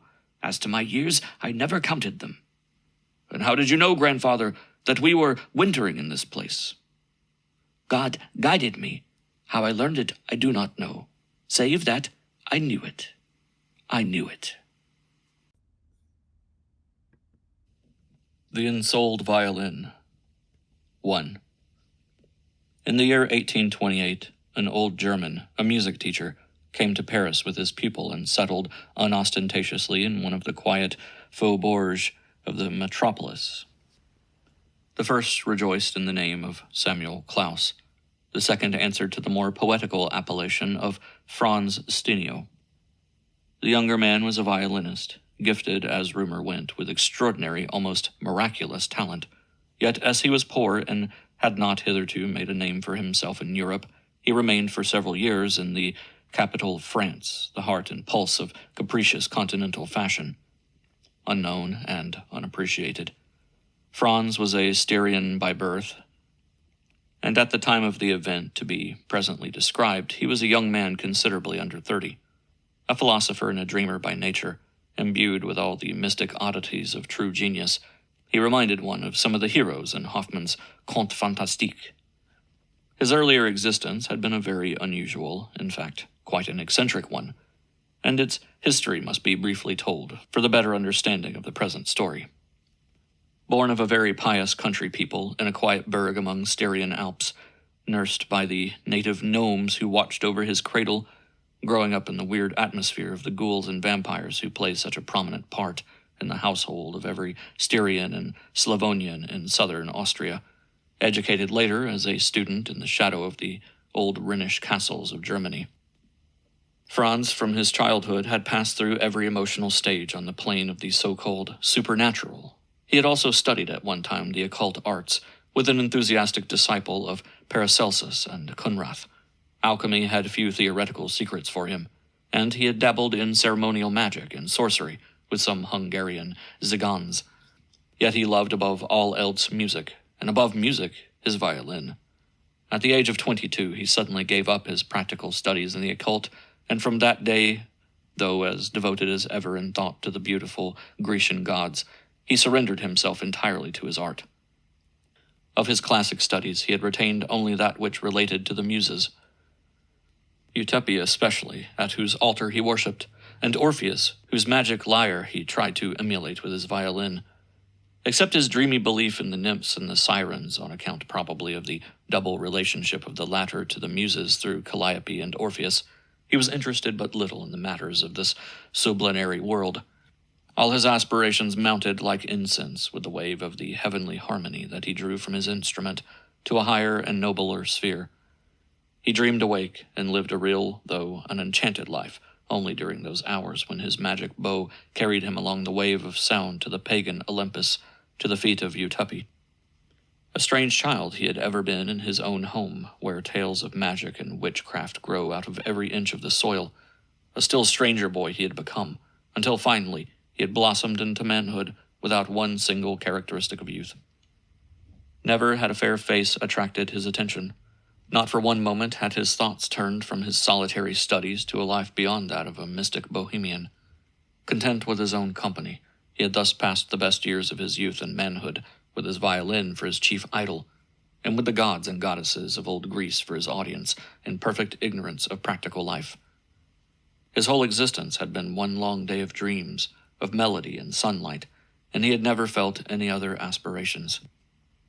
How useless, but oh, how glorious those dreams, how vivid, and why should he desire any better fate? Was he not all that he wanted to be, transformed in a second of thought into one or another hero? From Orpheus, who held all nature breathless, to the urchin who piped away under the plane tree, to the naiads of Caliroy's crystal fountain. Did not the swift-footed nymphs frolic at his beck and call to the sound of the magic flute of the Arcadian shepherd, who was himself? Behold the goddess of love and beauty herself descending from on high, attracted by the sweet-voiced notes of his violin. Yet there came a time when he preferred Syrinx to Aphrodite, not as the fair nymph pursued by Pan, but after her transformation by the merciful gods into the reed out of which the frustrated god of the shepherds had made his magic pipe. For also with time, ambition grows and is rarely satisfied. When he tried to emulate on his violin the enchanting sounds that resounded in his mind, the whole of Parnassus kept silent under the spell, or joined in heavenly chorus. But the audience he finally craved was composed of more than the gods, sung by Hesiod, verily of the most appreciative melomans of European capitals. He felt jealous of the magic pipe, and would fain have had it at his command. "Oh, that I could allure a nymph into my beloved violin," he often cried after awakening from one of his daydreams. "Oh, that I could only span in spirit flight the abyss of time. Oh, that I could find myself for one short day a partaker of the secret arts of the gods, a god myself in the sight and hearing of enraptured humanity, and having learned the mystery of the lyre of Orpheus, or secured within my violin a siren, thereby benefit mortals to my own glory." Thus, having for long years dreamed in the company of the gods of his fancy, he now took to dreaming of the transitory glories of fame upon this earth. But at this time he was suddenly called home by his widowed mother from one of the German universities where he had lived for the last year or two. This was an event which brought his plans to an end, at least so far as the immediate future was concerned, for he had hitherto drawn upon her alone for his meager pittance, and his means were not sufficient for an independent life outside his native place. His return had a very unexpected result. His mother, whose only love he was on earth, died soon after she had welcomed her Benjamin back, and the good wives of the burg exercised their swift tongues for many a month after as to the real causes of that death. Frau Stinio, before Franz's return, was a healthy, buxom, middle-aged body, strong and hearty. She was a pious and a God-fearing soul, too, who had never failed in saying her prayers, nor had missed an early mass for years during his absence. On the first Sunday after her son had settled at home, a day that she had been longing for and had anticipated for months in joyous visions, in which she saw him kneeling by her side in the little church on the hill, she called him from the foot of the stairs. The hour had come when her pious dream was to be realized, and she was waiting for him, carefully wiping the dust from the prayer book he had used in his boyhood. But instead of Franz, it was his violin that responded to her call, mixing its sonorous voice with the rather cracked tones of the peal of the merry Sunday bells. The fond mother was somewhat shocked at hearing the prayer-inspiring sounds drowned by the weird fantastic notes of the Dance of the Witches. They seemed to her so unearthly and mocking, but she almost fainted upon hearing the definite refusal of her well-beloved son to go to church. He never went to church, he coolly remarked. It was loss of time, besides which the loud peals of the old church organ jarred on his nerves. Nothing should induce him to submit to the torture of listening to that cracked organ. He was firm, and nothing could move him. To her supplications and remonstrances, he put an end by offering to play for her a hymn to the sun he had just composed. From that memorable Sunday morning, Frau Stinio lost her usual serenity of mind. She hastened to lay her sorrows and seek for consolation at the foot of the confessional. But that which she heard in response from the stern priest filled her gentle and unsophisticated soul with dismay and almost with despair. A feeling of fear, a sense of profound terror, which soon became a chronic state with her, pursued her from that moment. Her nights became disturbed and sleepless, her days passed in prayer and lamentations. In her maternal anxiety for the salvation of her beloved son's soul and for his post-mortem welfare, she made a series of rash vows. Finding that neither the Latin petition to the Mother of God written for her by her spiritual adviser, nor yet the humble supplications in German addressed by herself to every saint she had reason to believe was residing in paradise, worked the desired effect, she took to pilgrimages to distant shrines. During one of these journeys to a holy chapel situated high up in the mountains, she caught cold amidst the glaciers of the Tyrol, and redescended only to take to a sick bed from which she arose no more. Frau Stinio's vow had led her, in one sense, to the desired result. The poor woman was now given an opportunity of seeking out in propria persona the saints she had believed in so well, and of pleading face to face for the recreant son who refused adherence to them and to the church, scoffed at monk and confessional, and held the organ in such horror. Franz sincerely lamented his mother's death, unaware of being the indirect cause of it. He felt no remorse. But selling the modest household goods and chattels, light in purse and heart, he resolved to travel on foot for a year or two before settling down to any definite profession. A hazy desire to see the great cities of Europe and to try his luck in France lurked at the bottom of this traveling project, but his bohemian habits of life were too strong to be abruptly abandoned. He placed his small capital with a banker for a rainy day and started on his pedestrian journey via Germany and Austria. His violin paid for his board and lodging in the inns and farms on his way, and he passed his days in the green fields and in the solemn, silent woods, face to face with nature, dreaming all the time as usual with his eyes open. During the 3 months of his pleasant travels to and fro, he never descended for one moment from Parnassus. But, as an alchemist transmutes lead into gold, so he transformed everything on his way into a song of Hesiod or Anacreon. Every evening, while fiddling for his supper in bed, whether on a green lawn or in the hall of a rustic inn, his fancy changed the whole scene for him. Village swains and maidens became transfigured into Arcadian shepherds and nymphs. The sand-covered floor was now a green sward, the uncouth couples spinning round in a measured waltz with the wild grace of tamed bears became priests and priestesses of Terpsichore. The bulky, cherry-cheeked and blue-eyed daughters of rural Germany were the Hesperides, circling around the trees laden with the golden apples. Nor did the melodious strains of the Arcadian demigods, piping on their syrinxes and audible but to his own enchanted ear, vanish with the dawn. For no sooner was the curtain of sleep raised from his eyes than he would sally forth into a new magic realm of daydreams. On his way to some dark and solemn pine forest, he played incessantly to himself and to everything else. He fiddled to the green hill, and forthwith the mountain and the moss-covered rocks moved forward to hear him the better, as they had done at the sound of the Orphean lyre. He fiddled to the merry-voiced brook, to the hurrying river, and both slackened their speed and stopped their waves, and becoming silent, seemed to listen to him in an entranced rapture. Even the long-legged stork, who stood meditatively on one leg on the thatched top of the rustic mill, gravely resolving unto himself the problem of his too long existence, sent out after him a long and strident cry, screeching, "Art thou Orpheus himself, O Stinio?" It was a period of full bliss, of a daily and almost hourly exaltation. The last words of his dying mother, whispering to him of the horrors of eternal condemnation, had left him unaffected, and the only vision of her warning evoked in him was that of Pluto. By a ready association of ideas, he saw the lord of the dark nether kingdom greeting him as he had greeted the husband of Eurydice before him. Charmed with the magic sounds of his violin, the will of Ixion was at a standstill once more, thus affording relief to the wretched seducer of Juno, and giving the lie to those who claim eternity for the duration of the punishment of condemned sinners. He perceived Tantalus, forgetting his never-ceasing thirst, and smacking his lips as he drank in the heaven-born melody. The stone of Sisyphus becoming motionless, the Furies themselves smiling on him, and the sovereign of the gloomy regions delighted, and awarding preference to his violin over the lyre of Orpheus. Taken au sérieux, mythology thus seems a decided antidote to fear, in the face of theological threats, especially when strengthened with an insane and passionate love of music. With Franz, Utopia proved always victorious in every contest, aye, even with hell itself.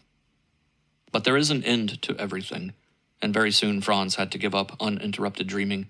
He had reached the university town where dwelt his old violin teacher, Samuel Klaus. When this antiquated musician found that his beloved and favorite pupil Franz had been left poor in purse and still poorer in earthly affections, he felt his strong attachment to the boy awaken with tenfold force. He took Franz to his heart and forthwith adopted him as his son. The old teacher reminded people of one of those grotesque figures which look as if they had just stepped out of some medieval panel, and yet Klaus, with his fantastic allure of a night goblin, had the most loving heart, as tender as that of a woman, and the self-sacrificing nature of an old Christian martyr. When Franz had briefly narrated to him the history of his last few years, the professor took him by the hand, and leading him into his study, simply said, "Stop with me, and put an end to your bohemian life. Make yourself famous. I am old and childless, and will be your father. Let us live together, and forget all save fame." And forthwith he offered to proceed with Franz to Paris via several large German cities, where they would stop to give concerts.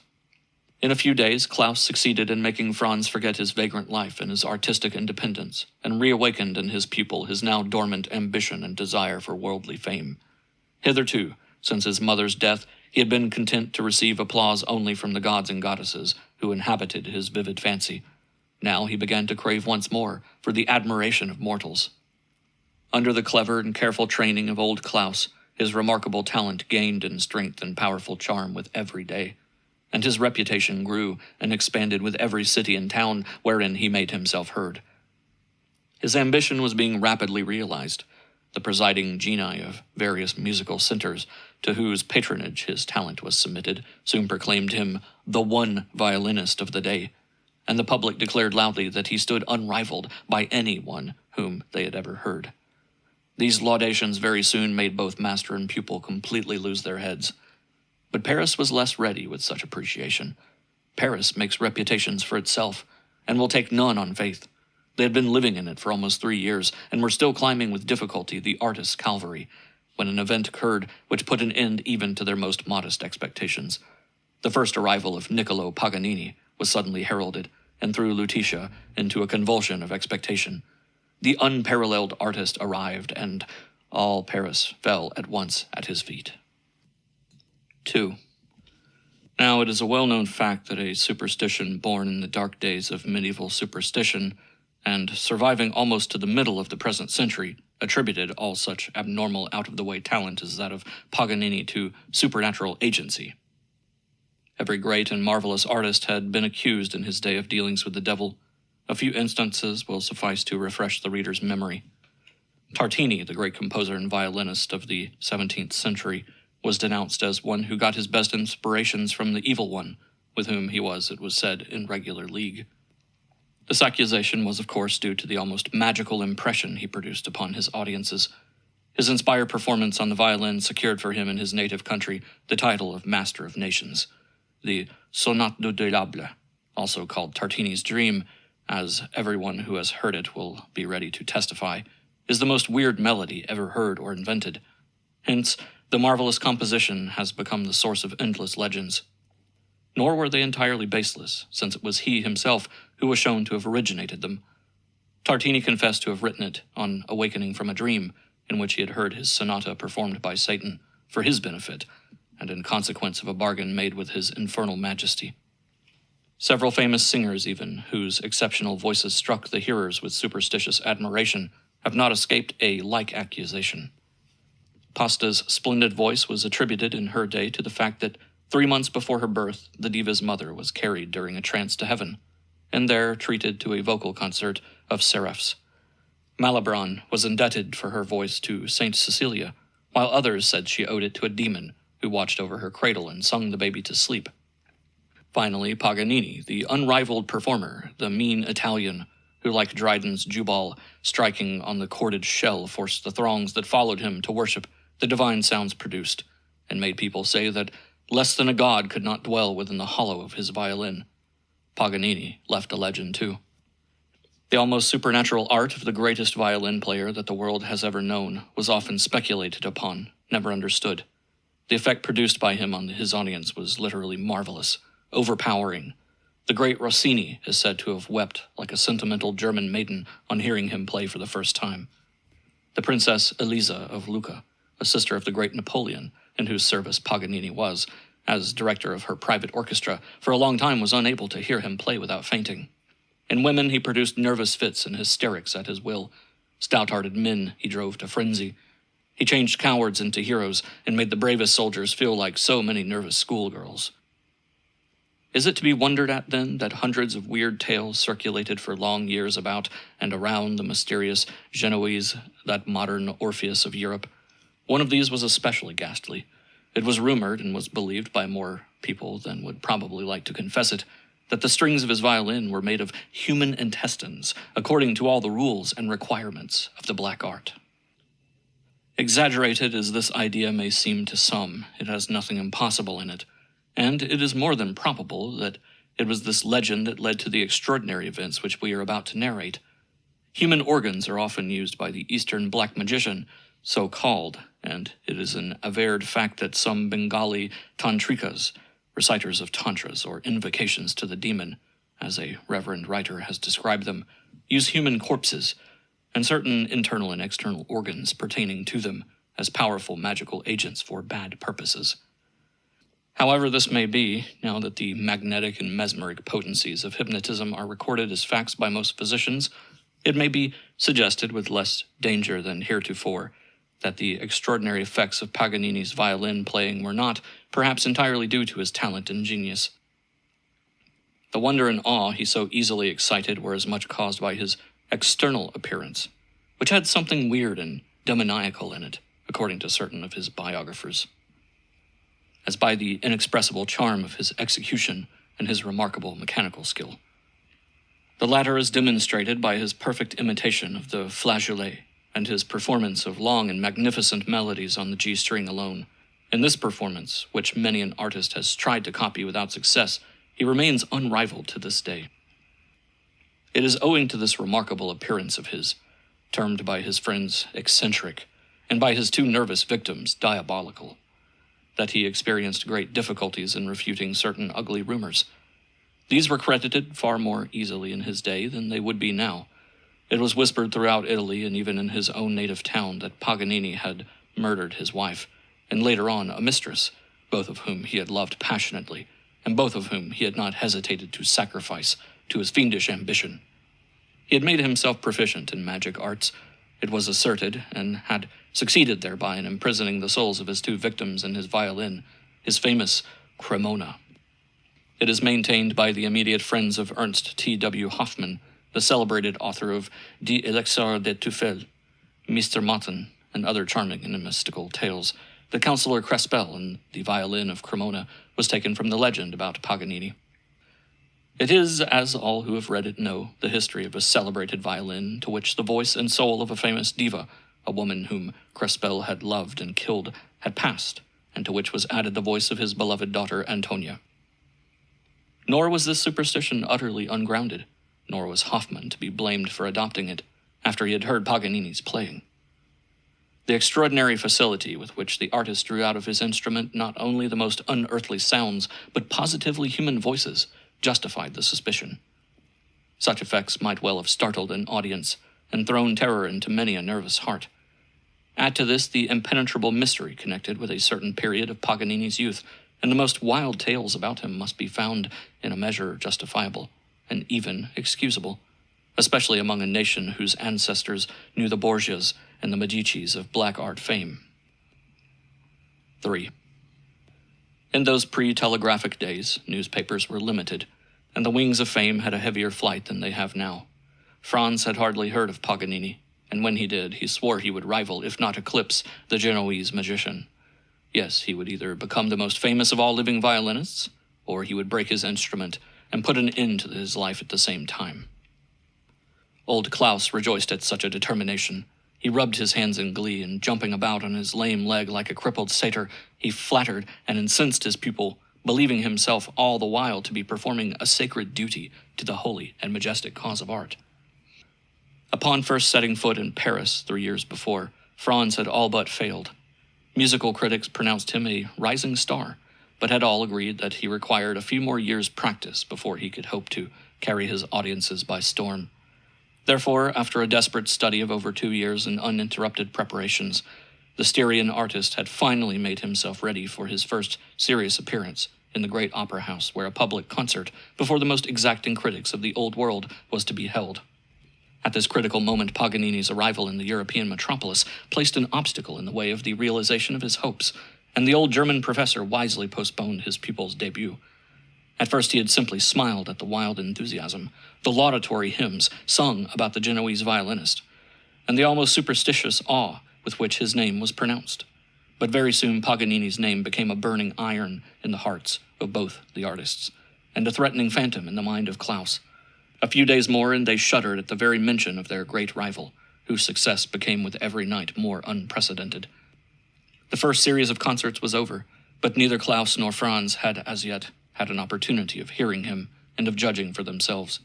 So great and so beyond their means was the charge for admission, and so small the hope of getting a free pass from a brother artist, justly regarded as the meanest of men in monetary transactions, that they had to wait for a chance, as did so many others.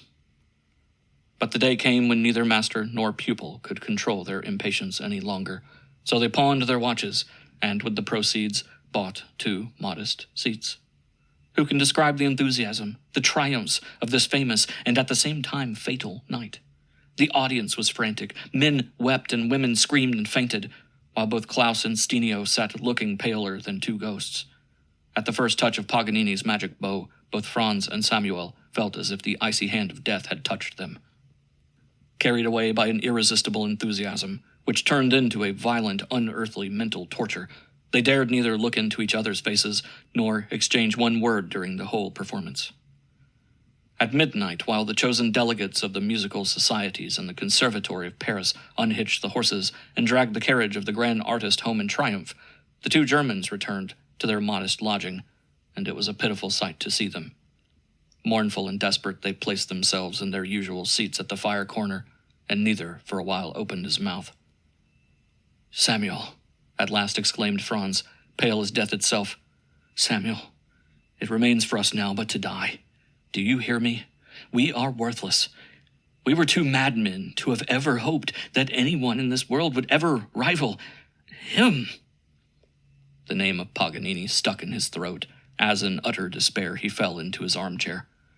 The old professor's wrinkles suddenly became purple.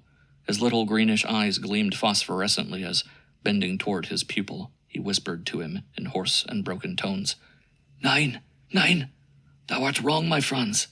I have taught thee, and thou hast learned all of the great art that a simple mortal, and a Christian by baptism, can learn from another simple mortal. Am I to blame because these accursed Italians, in order to reign unequaled in the domain of art, have recourse to Satan and the diabolical effects of black magic?" Franz turned his eyes upon his old master. There was a sinister light burning in those glittering orbs, a light telling plainly that, to secure such a power, he too would not scruple to sell himself, body and soul, to the evil one. But he said not a word, and turning his eyes from his old master's face, gazed dreamily at the dying embers. The same long-forgotten incoherent dreams which, after seeming such realities to him in his younger days, had been given up entirely, and had gradually faded from his mind, now crowded back into it with the same force and vividness as of old. The grimacing shadows of Ixion, Sisyphus, and Tantalus resurrected and stood before him, saying, "What matters hell, in which thou believest not, and even if hell there be, it is the hell described by the old Greeks, not that of the modern bigots, a locality full of conscious shadows, to whom thou canst be a second Orpheus." Franz felt that he was going mad, and, turning instinctively, he looked his old master once more right in the face. Then his bloodshot eye evaded the gaze of Klaus. Whether Samuel understood the terrible state of mind of his pupil, or whether he wanted to draw him out, to make him speak, and thus to divert his thoughts, must remain as hypothetical to the reader as it is to the writer.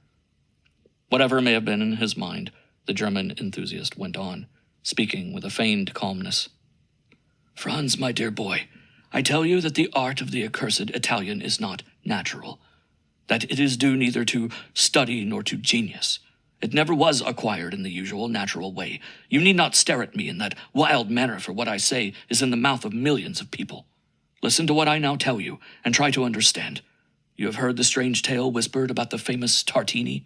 He died one fine Sabbath night, strangled by his familiar demon, who had taught him how to endow his violin with a human voice, by shutting up in it, by means of incantations, the soul of a young virgin. Paganini did more.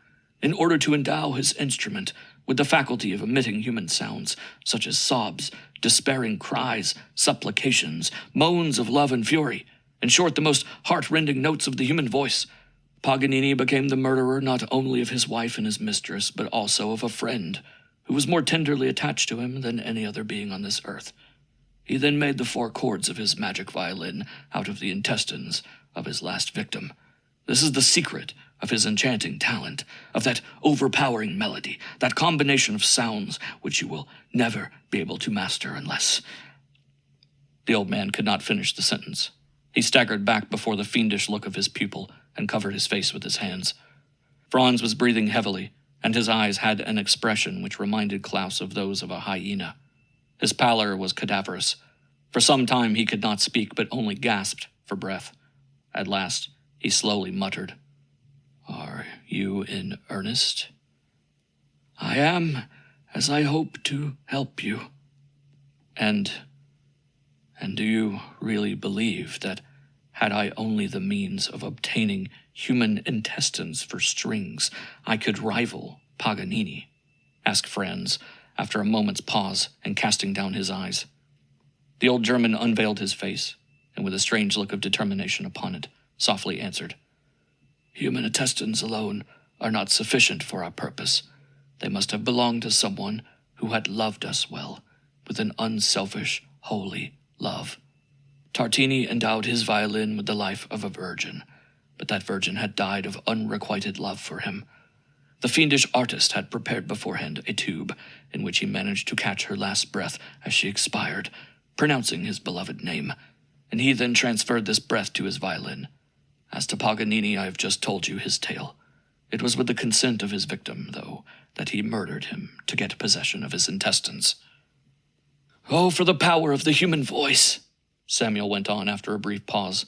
"What can equal the eloquence, the magic spell of the human voice? Do you think, my poor boy, I would not have taught you this final secret, were it not that it throws one right into the clutches of him, who must remain unnamed at night?" he added, with a sudden return to the superstitions of his youth. Franz did not answer, but with a calmness awful to behold, he left his place, took down his violin from the wall where it was hanging, and with one powerful grasp of the cords, he tore them out and flung them into the fire. Samuel suppressed a cry of horror. The cords were hissing upon the coals where, among the blazing logs, they wriggled and curled like so many living snakes. "By the witches of Thessaly and the dark arts of Circe," he exclaimed with foaming mouth and his eyes burning like coals, "by the furies of hell and Pluto himself, I now swear in thy presence, O Samuel, my master, never to touch a violin again until I can string it with 4 human chords. May I be accursed forever and ever if I do." He fell senseless on the floor with a deep sob, that ended like a funeral wail. Old Samuel lifted him up as he would have lifted a child, and carried him to his bed. Then he sallied forth in search of a physician. 4. For several days after this painful scene, Franz was very ill almost beyond recovery. The physician declared him to be suffering from brain fever, and said that the worst was to be feared. For 9 long days the patient remained delirious, and Klaus, who was nursing him night and day with the solicitude of the tenderest mother, was horrified at the work of his own hands. For the first time since their acquaintance began, the old teacher, owing to the wild ravings of his pupil, was able to penetrate into the darkest corners of that weird, superstitious, cold, and, at the same time, passionate nature, and he trembled at what he discovered. For he saw that which he had failed to perceive before, Franz as he was in reality, and not as he seemed to superficial observers. Music was the life of the young man, and adulation was the air he breathed, without which that life became a burden. From the chords of his violin alone Stenio drew his life and being, but the applause of men and even of gods was necessary to its support. He saw unveiled before his eyes a genuine, artistic, earthly soul, with its divine counterpart totally absent, a son of the muses, all fancy and brain poetry, but without a heart. While listening to the ravings of that delirious and unhinged fancy, Klaus felt as if he were, for the first time in his long life, exploring a marvelous and untraveled region, a human nature not of this world, but of some incomplete planet. He saw all of this and shuddered. More than once he asked himself whether it would not be doing a kindness to his boy to let him die before he returned to consciousness. But he loved his pupil too well to dwell for long on such an idea. Franz had bewitched his truly artistic nature, and now old Klaus felt as though their 2 lives were inseparably linked together.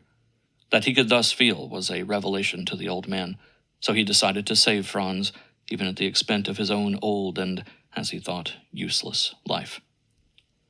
The 7th day of the illness brought on a most terrible crisis. For 24 hours the patient never closed his eyes, nor remained for a moment silent. He raved continuously during the whole time. His visions were peculiar, and he minutely described each.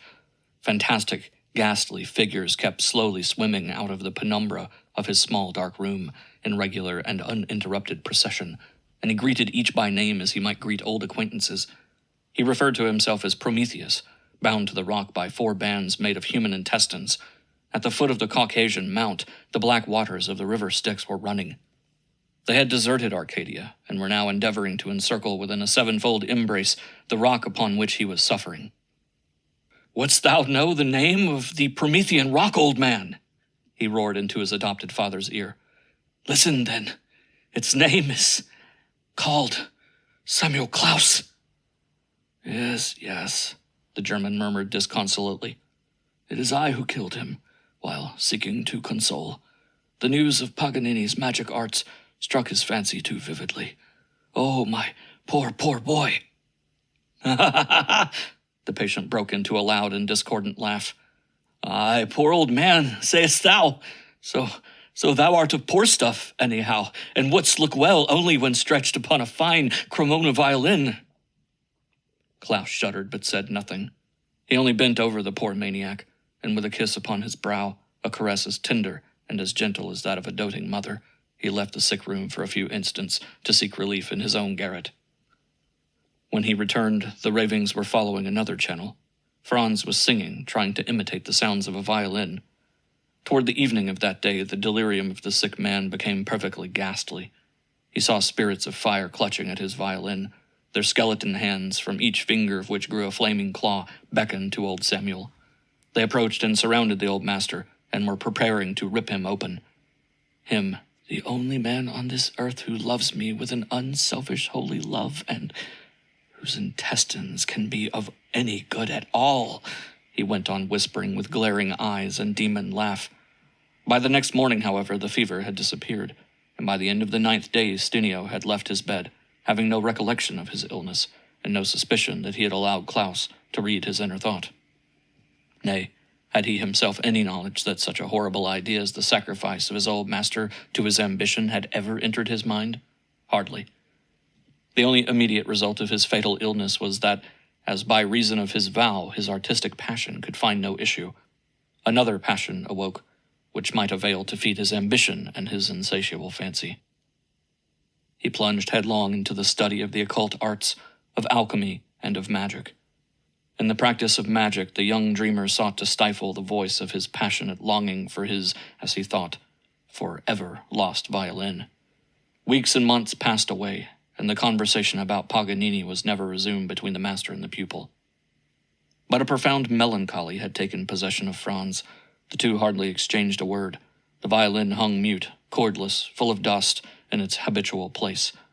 It was as the presence of a soulless corpse between them. The young man had become gloomy and sarcastic, even avoiding the mention of music. Once, as his old professor, after long hesitation, took out his own violin from its dust-covered case and prepared to play, Franz gave a convulsive shudder, but said nothing. At the first notes of the bow, however, he glared like a madman, and rushing out of the house remained for hours, wandering in the streets. Then old Samuel in his turn threw his instrument down, and locked himself up in his room till the following morning. One night as Franz sat, looking particularly pale and gloomy, old Samuel suddenly jumped from his seat, and after hopping about the room in a magpie fashion, approached his pupil, imprinted a fond kiss upon the young man's brow, and squeaked at the top of his shrill voice, "Is it not time to put an end to all of this?" Whereupon, starting from his usual lethargy, Franz echoed, as in a dream, "Yes, it is time to put an end to this." Upon which the two separated and went to bed. On the following morning, when Franz awoke, he was astonished not to see his old teacher in his usual place to greet him. But he had greatly altered during the last few months, and he at first paid no attention to his absence, unusual as it was.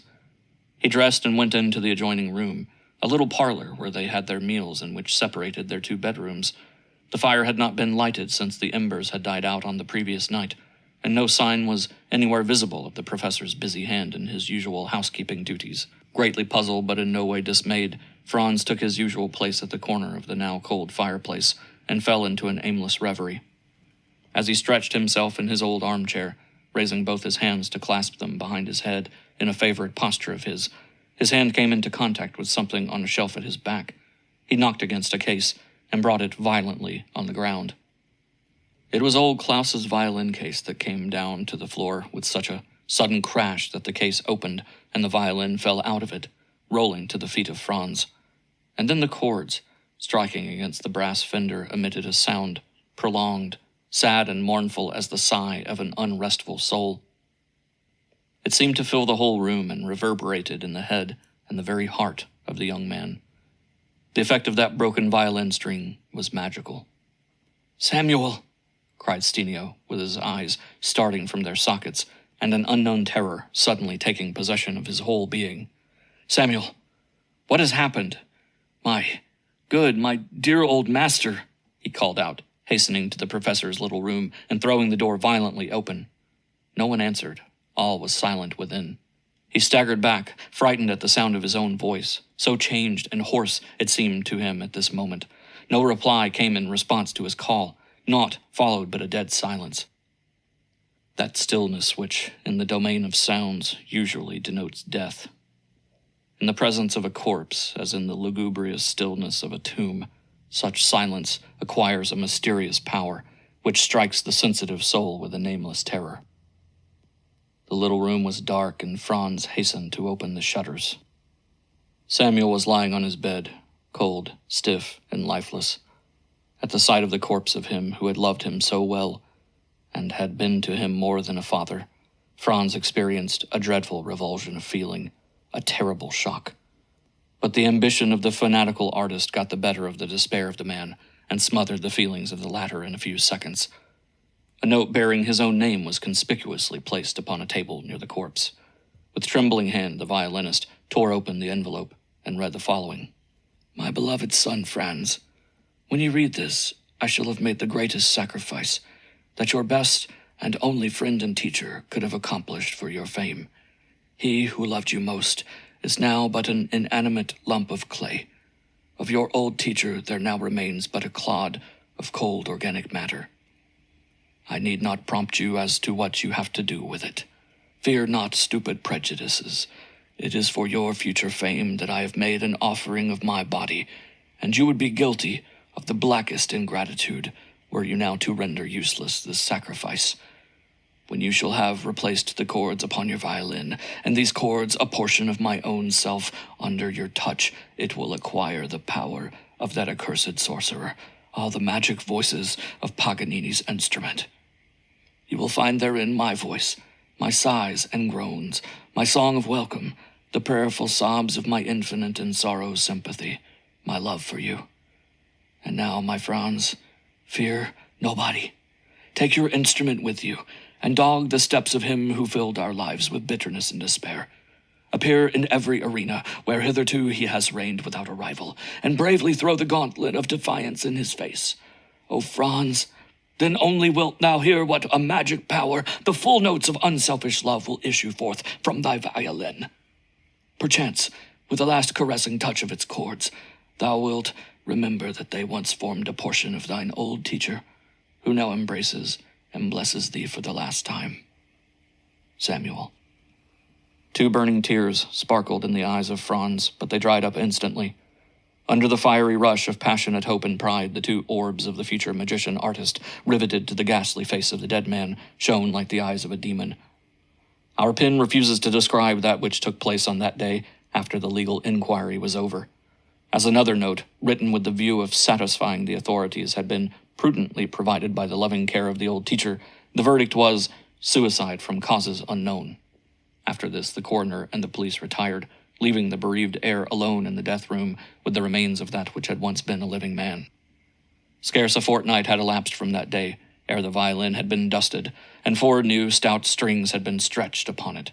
Franz dared not look at them. He tried to play, but the bow trembled in his hand like a dagger in the grasp of a novice brigand. He then determined not to try again until the portentous night should arrive, when he should have a chance of rivaling, nay, of surpassing Paganini. The famous violinist had meanwhile left Paris and was giving a series of triumphant concerts at an old Flemish town in Belgium. 5. One night, as Paganini, surrounded by a crowd of admirers, was sitting in the dining room of the hotel at which he was staying, a visiting card with a few words written on it in pencil was handed to him by a young man with wild and staring eyes. Fixing upon the intruder a look which few persons could bear, but receiving back a glance as calm and determined as his own, Paganini slightly bowed, and then dryly said, "Sir, it shall be as you desire. Name the night. I am at your service."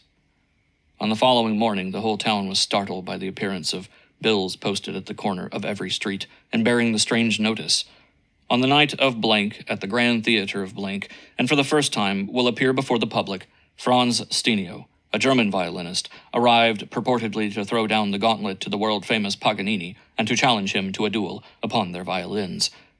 He purposes to compete with the great virtuoso in the execution of the most difficult of his compositions. The famous Paganini has accepted the challenge. Franz Stenio will play in competition with the unrivaled violinist, the celebrated Fantasie Caprice of the latter, known as the Witches. The effect of the notice was magical. Paganini, who amid his greatest triumphs never lost sight of a profitable speculation, doubled the usual price of admission, but still the theater could not hold the crowds that flocked to secure tickets for that memorable performance. At last the morning of the concert day dawned, and the duel was in everyone's mouth. Franz Stenio, who instead of sleeping had passed the whole long hours of the preceding midnight in walking up and down in his room like an encaged panther, had toward morning fallen on his bed from mere physical exhaustion. Gradually he passed into a death-like and dreamless slumber. At the gloomy winter dawn he awoke, but finding it too early to rise, he fell asleep again. And then he had a vivid dream, so vivid indeed, so lifelike, that from its terrible realism he felt sure that it was a vision rather than a dream. He had left his violin on a table by his bedside, locked in its case, the key of which never left him. Since he had strung it with those terrible chords, he never let it out of his sight for a moment. In accordance with his resolution, he had not touched it since his first trial, and his bow had never but once touched the human strings, for he had since always practiced on another instrument. But now in his sleep he saw himself looking at the locked case. Something in it was attracting his attention, and he found himself incapable of detaching his eyes from it. Suddenly he saw the upper part of the case slowly rising, and within the chink thus produced he perceived 2 small phosphorescent green eyes. Eyes but too familiar to him, fixing themselves on his lovingly, almost beseechingly. Then a thin, shrill voice, as if issuing from these ghastly orbs, the voice and orbs of Samuel Klaus himself, resounded in Stinio's horrified ear, and he heard it say, "Franz, my beloved boy, Franz, I cannot separate myself from them." And they twanged piteously inside the case. Franz stood speechless, horror-bound. He felt his blood actually freezing and his hair moving and standing erect on his head. "It's but a dream, an empty dream," he attempted to formulate in his mind. "I have tried my best, Franzchen. I have tried my best to sever myself from these accursed strings without pulling them to pieces," pleaded the same shrill, familiar voice. "Wilt thou help me to do so?" Another twang, still more prolonged and dismal, resounded within the case, now dragged about the table in every direction by some interior power, like some living, wriggling thing, the twangs becoming sharper and more jerky with every new pull. It was not for the first time that Stinio heard those sounds. He had often remarked them before, indeed ever since he had used his master's viscera as a footstool for his own ambition. But on every occasion a feeling of creeping horror had prevented him from investigating their cause, and he had tried to assure himself that the sounds were only a hallucination. But now he stood face to face with the terrible fact. Whether in dream or in reality he knew not, nor did he care, since the hallucination, if hallucination it were, was far more real and vivid than any reality.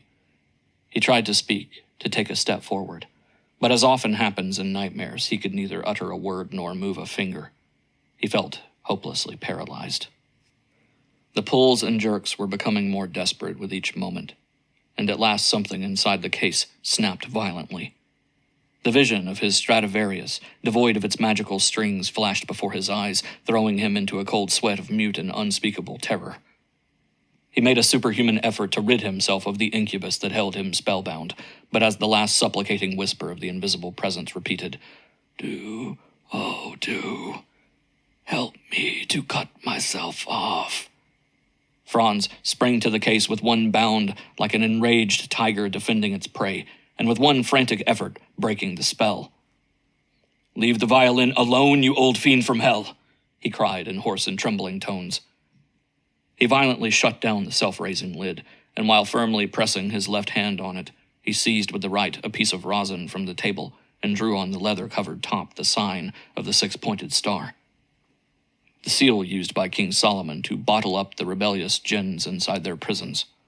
A wail like the howl of a she-wolf moaning over her dead little ones came out of the violin case. "Thou art ungrateful, very ungrateful, my Franz," sobbed the blubbering spirit voice. "But I forgive, for I still love thee well. Yet thou canst not shut me in, boy.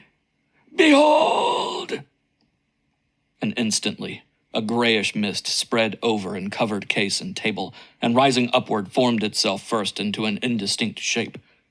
Then it began growing, and as it grew, Franz felt himself gradually enfolded in cold and damp coils, slimy as those of a huge snake. He gave a terrible cry and awoke. But strangely enough, not on his bed, but near the table, just as he had dreamed, pressing the violin case desperately with both his hands.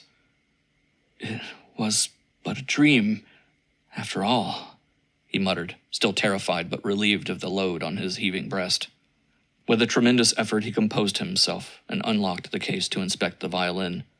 He found it covered with dust, but otherwise sound and in order, and he suddenly felt himself as cool and as determined as ever. Having dusted the instrument, he carefully rosined the bow, tightened the strings, and tuned them.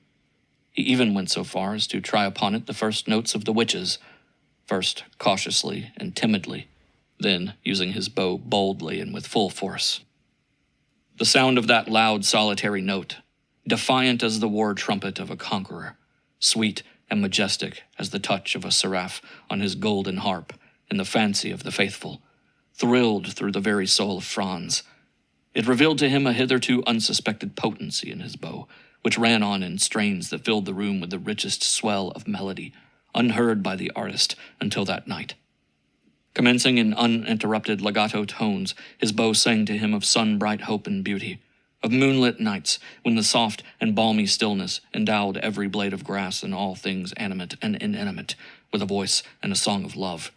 For a few brief moments it was a torrent of melody, the harmony of which, tuned to soft woe, was calculated to make mountains weep had there been any in the room, and to soothe even the inexorable powers of hell, the presence of which was undeniably felt in this modest hotel room. Suddenly the solemn legato chant, contrary to all laws of harmony, quivered, became arpeggios, and ended in shrill staccatos like the notes of a hyena laugh. The same creeping sensation of terror, as he had before felt, came over him, and Franz threw the bow away. He had recognized the familiar laugh, and would have no more of it.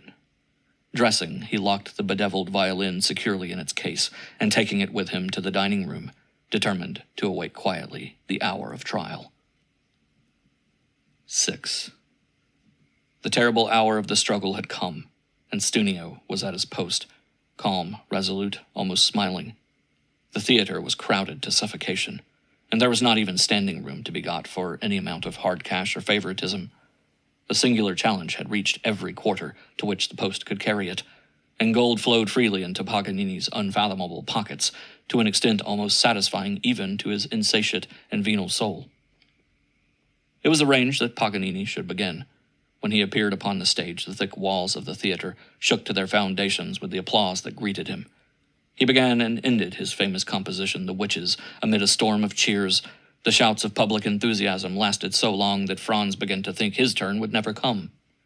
When at last Paganini, amid the roaring applause of a frantic public, was allowed to retire behind the scenes, his eye fell upon Stunio, who was tuning his violin, and he felt amazed at the serene calmness, the air of assurance of the unknown German artist. When Franz approached the footlights, he was received with icy coldness. But for all that, he did not feel in the least disconcerted. He looked very pale, but his thin white lips wore a scornful smile as response to this dumb unwelcome. He was sure of his triumph. At the first notes of the prelude of The Witches, a thrill of astonishment passed over the audience. It was Paganini's touch, and it was something more. Some, and they were the majority, thought that never, in his best moments of inspiration, had the Italian artist himself, in executing that diabolical composition of his, exhibited such an extraordinary diabolical power. Under the pressure of the long muscular fingers of Franz, the chords shivered like the palpitating intestines of a disemboweled victim under the vivisector's knife. They moaned melodiously like a dying child. The large blue eye of the artist, fixed with a satanic expression upon the sounding board, seemed to summon forth Orpheus himself from the infernal regions, rather than the musical notes supposed to be generated in the depths of the violin.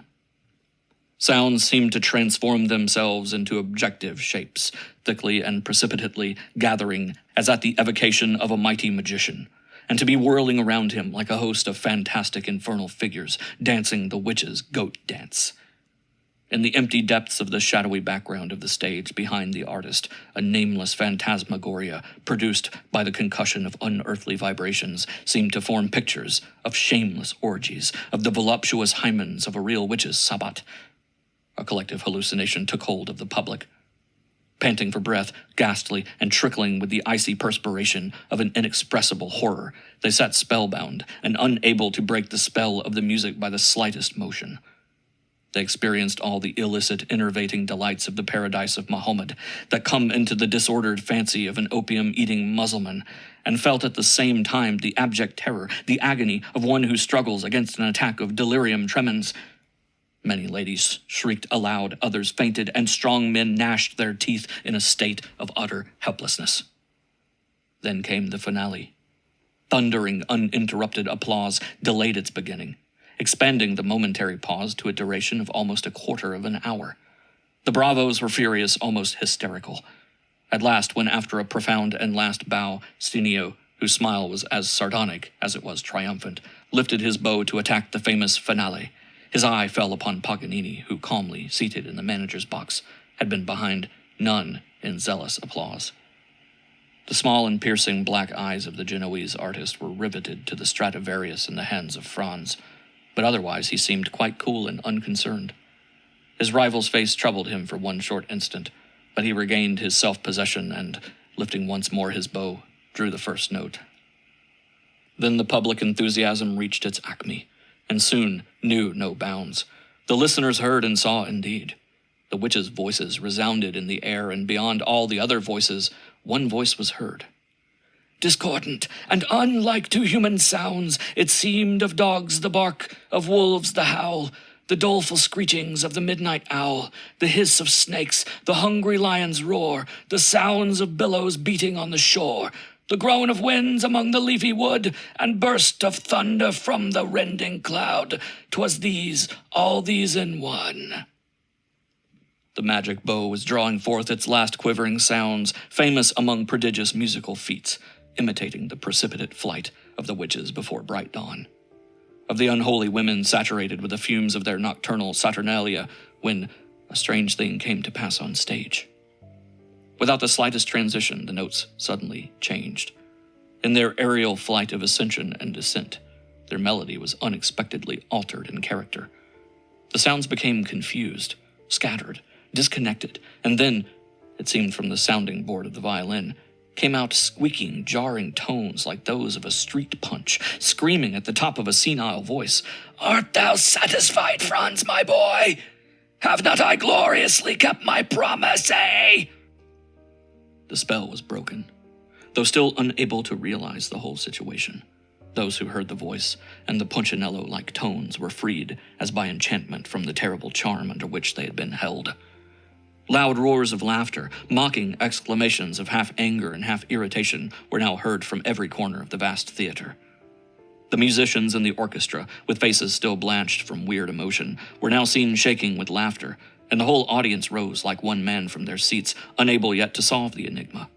They felt, nevertheless, too disgusted, too disposed to laugh to remain one moment longer in the building.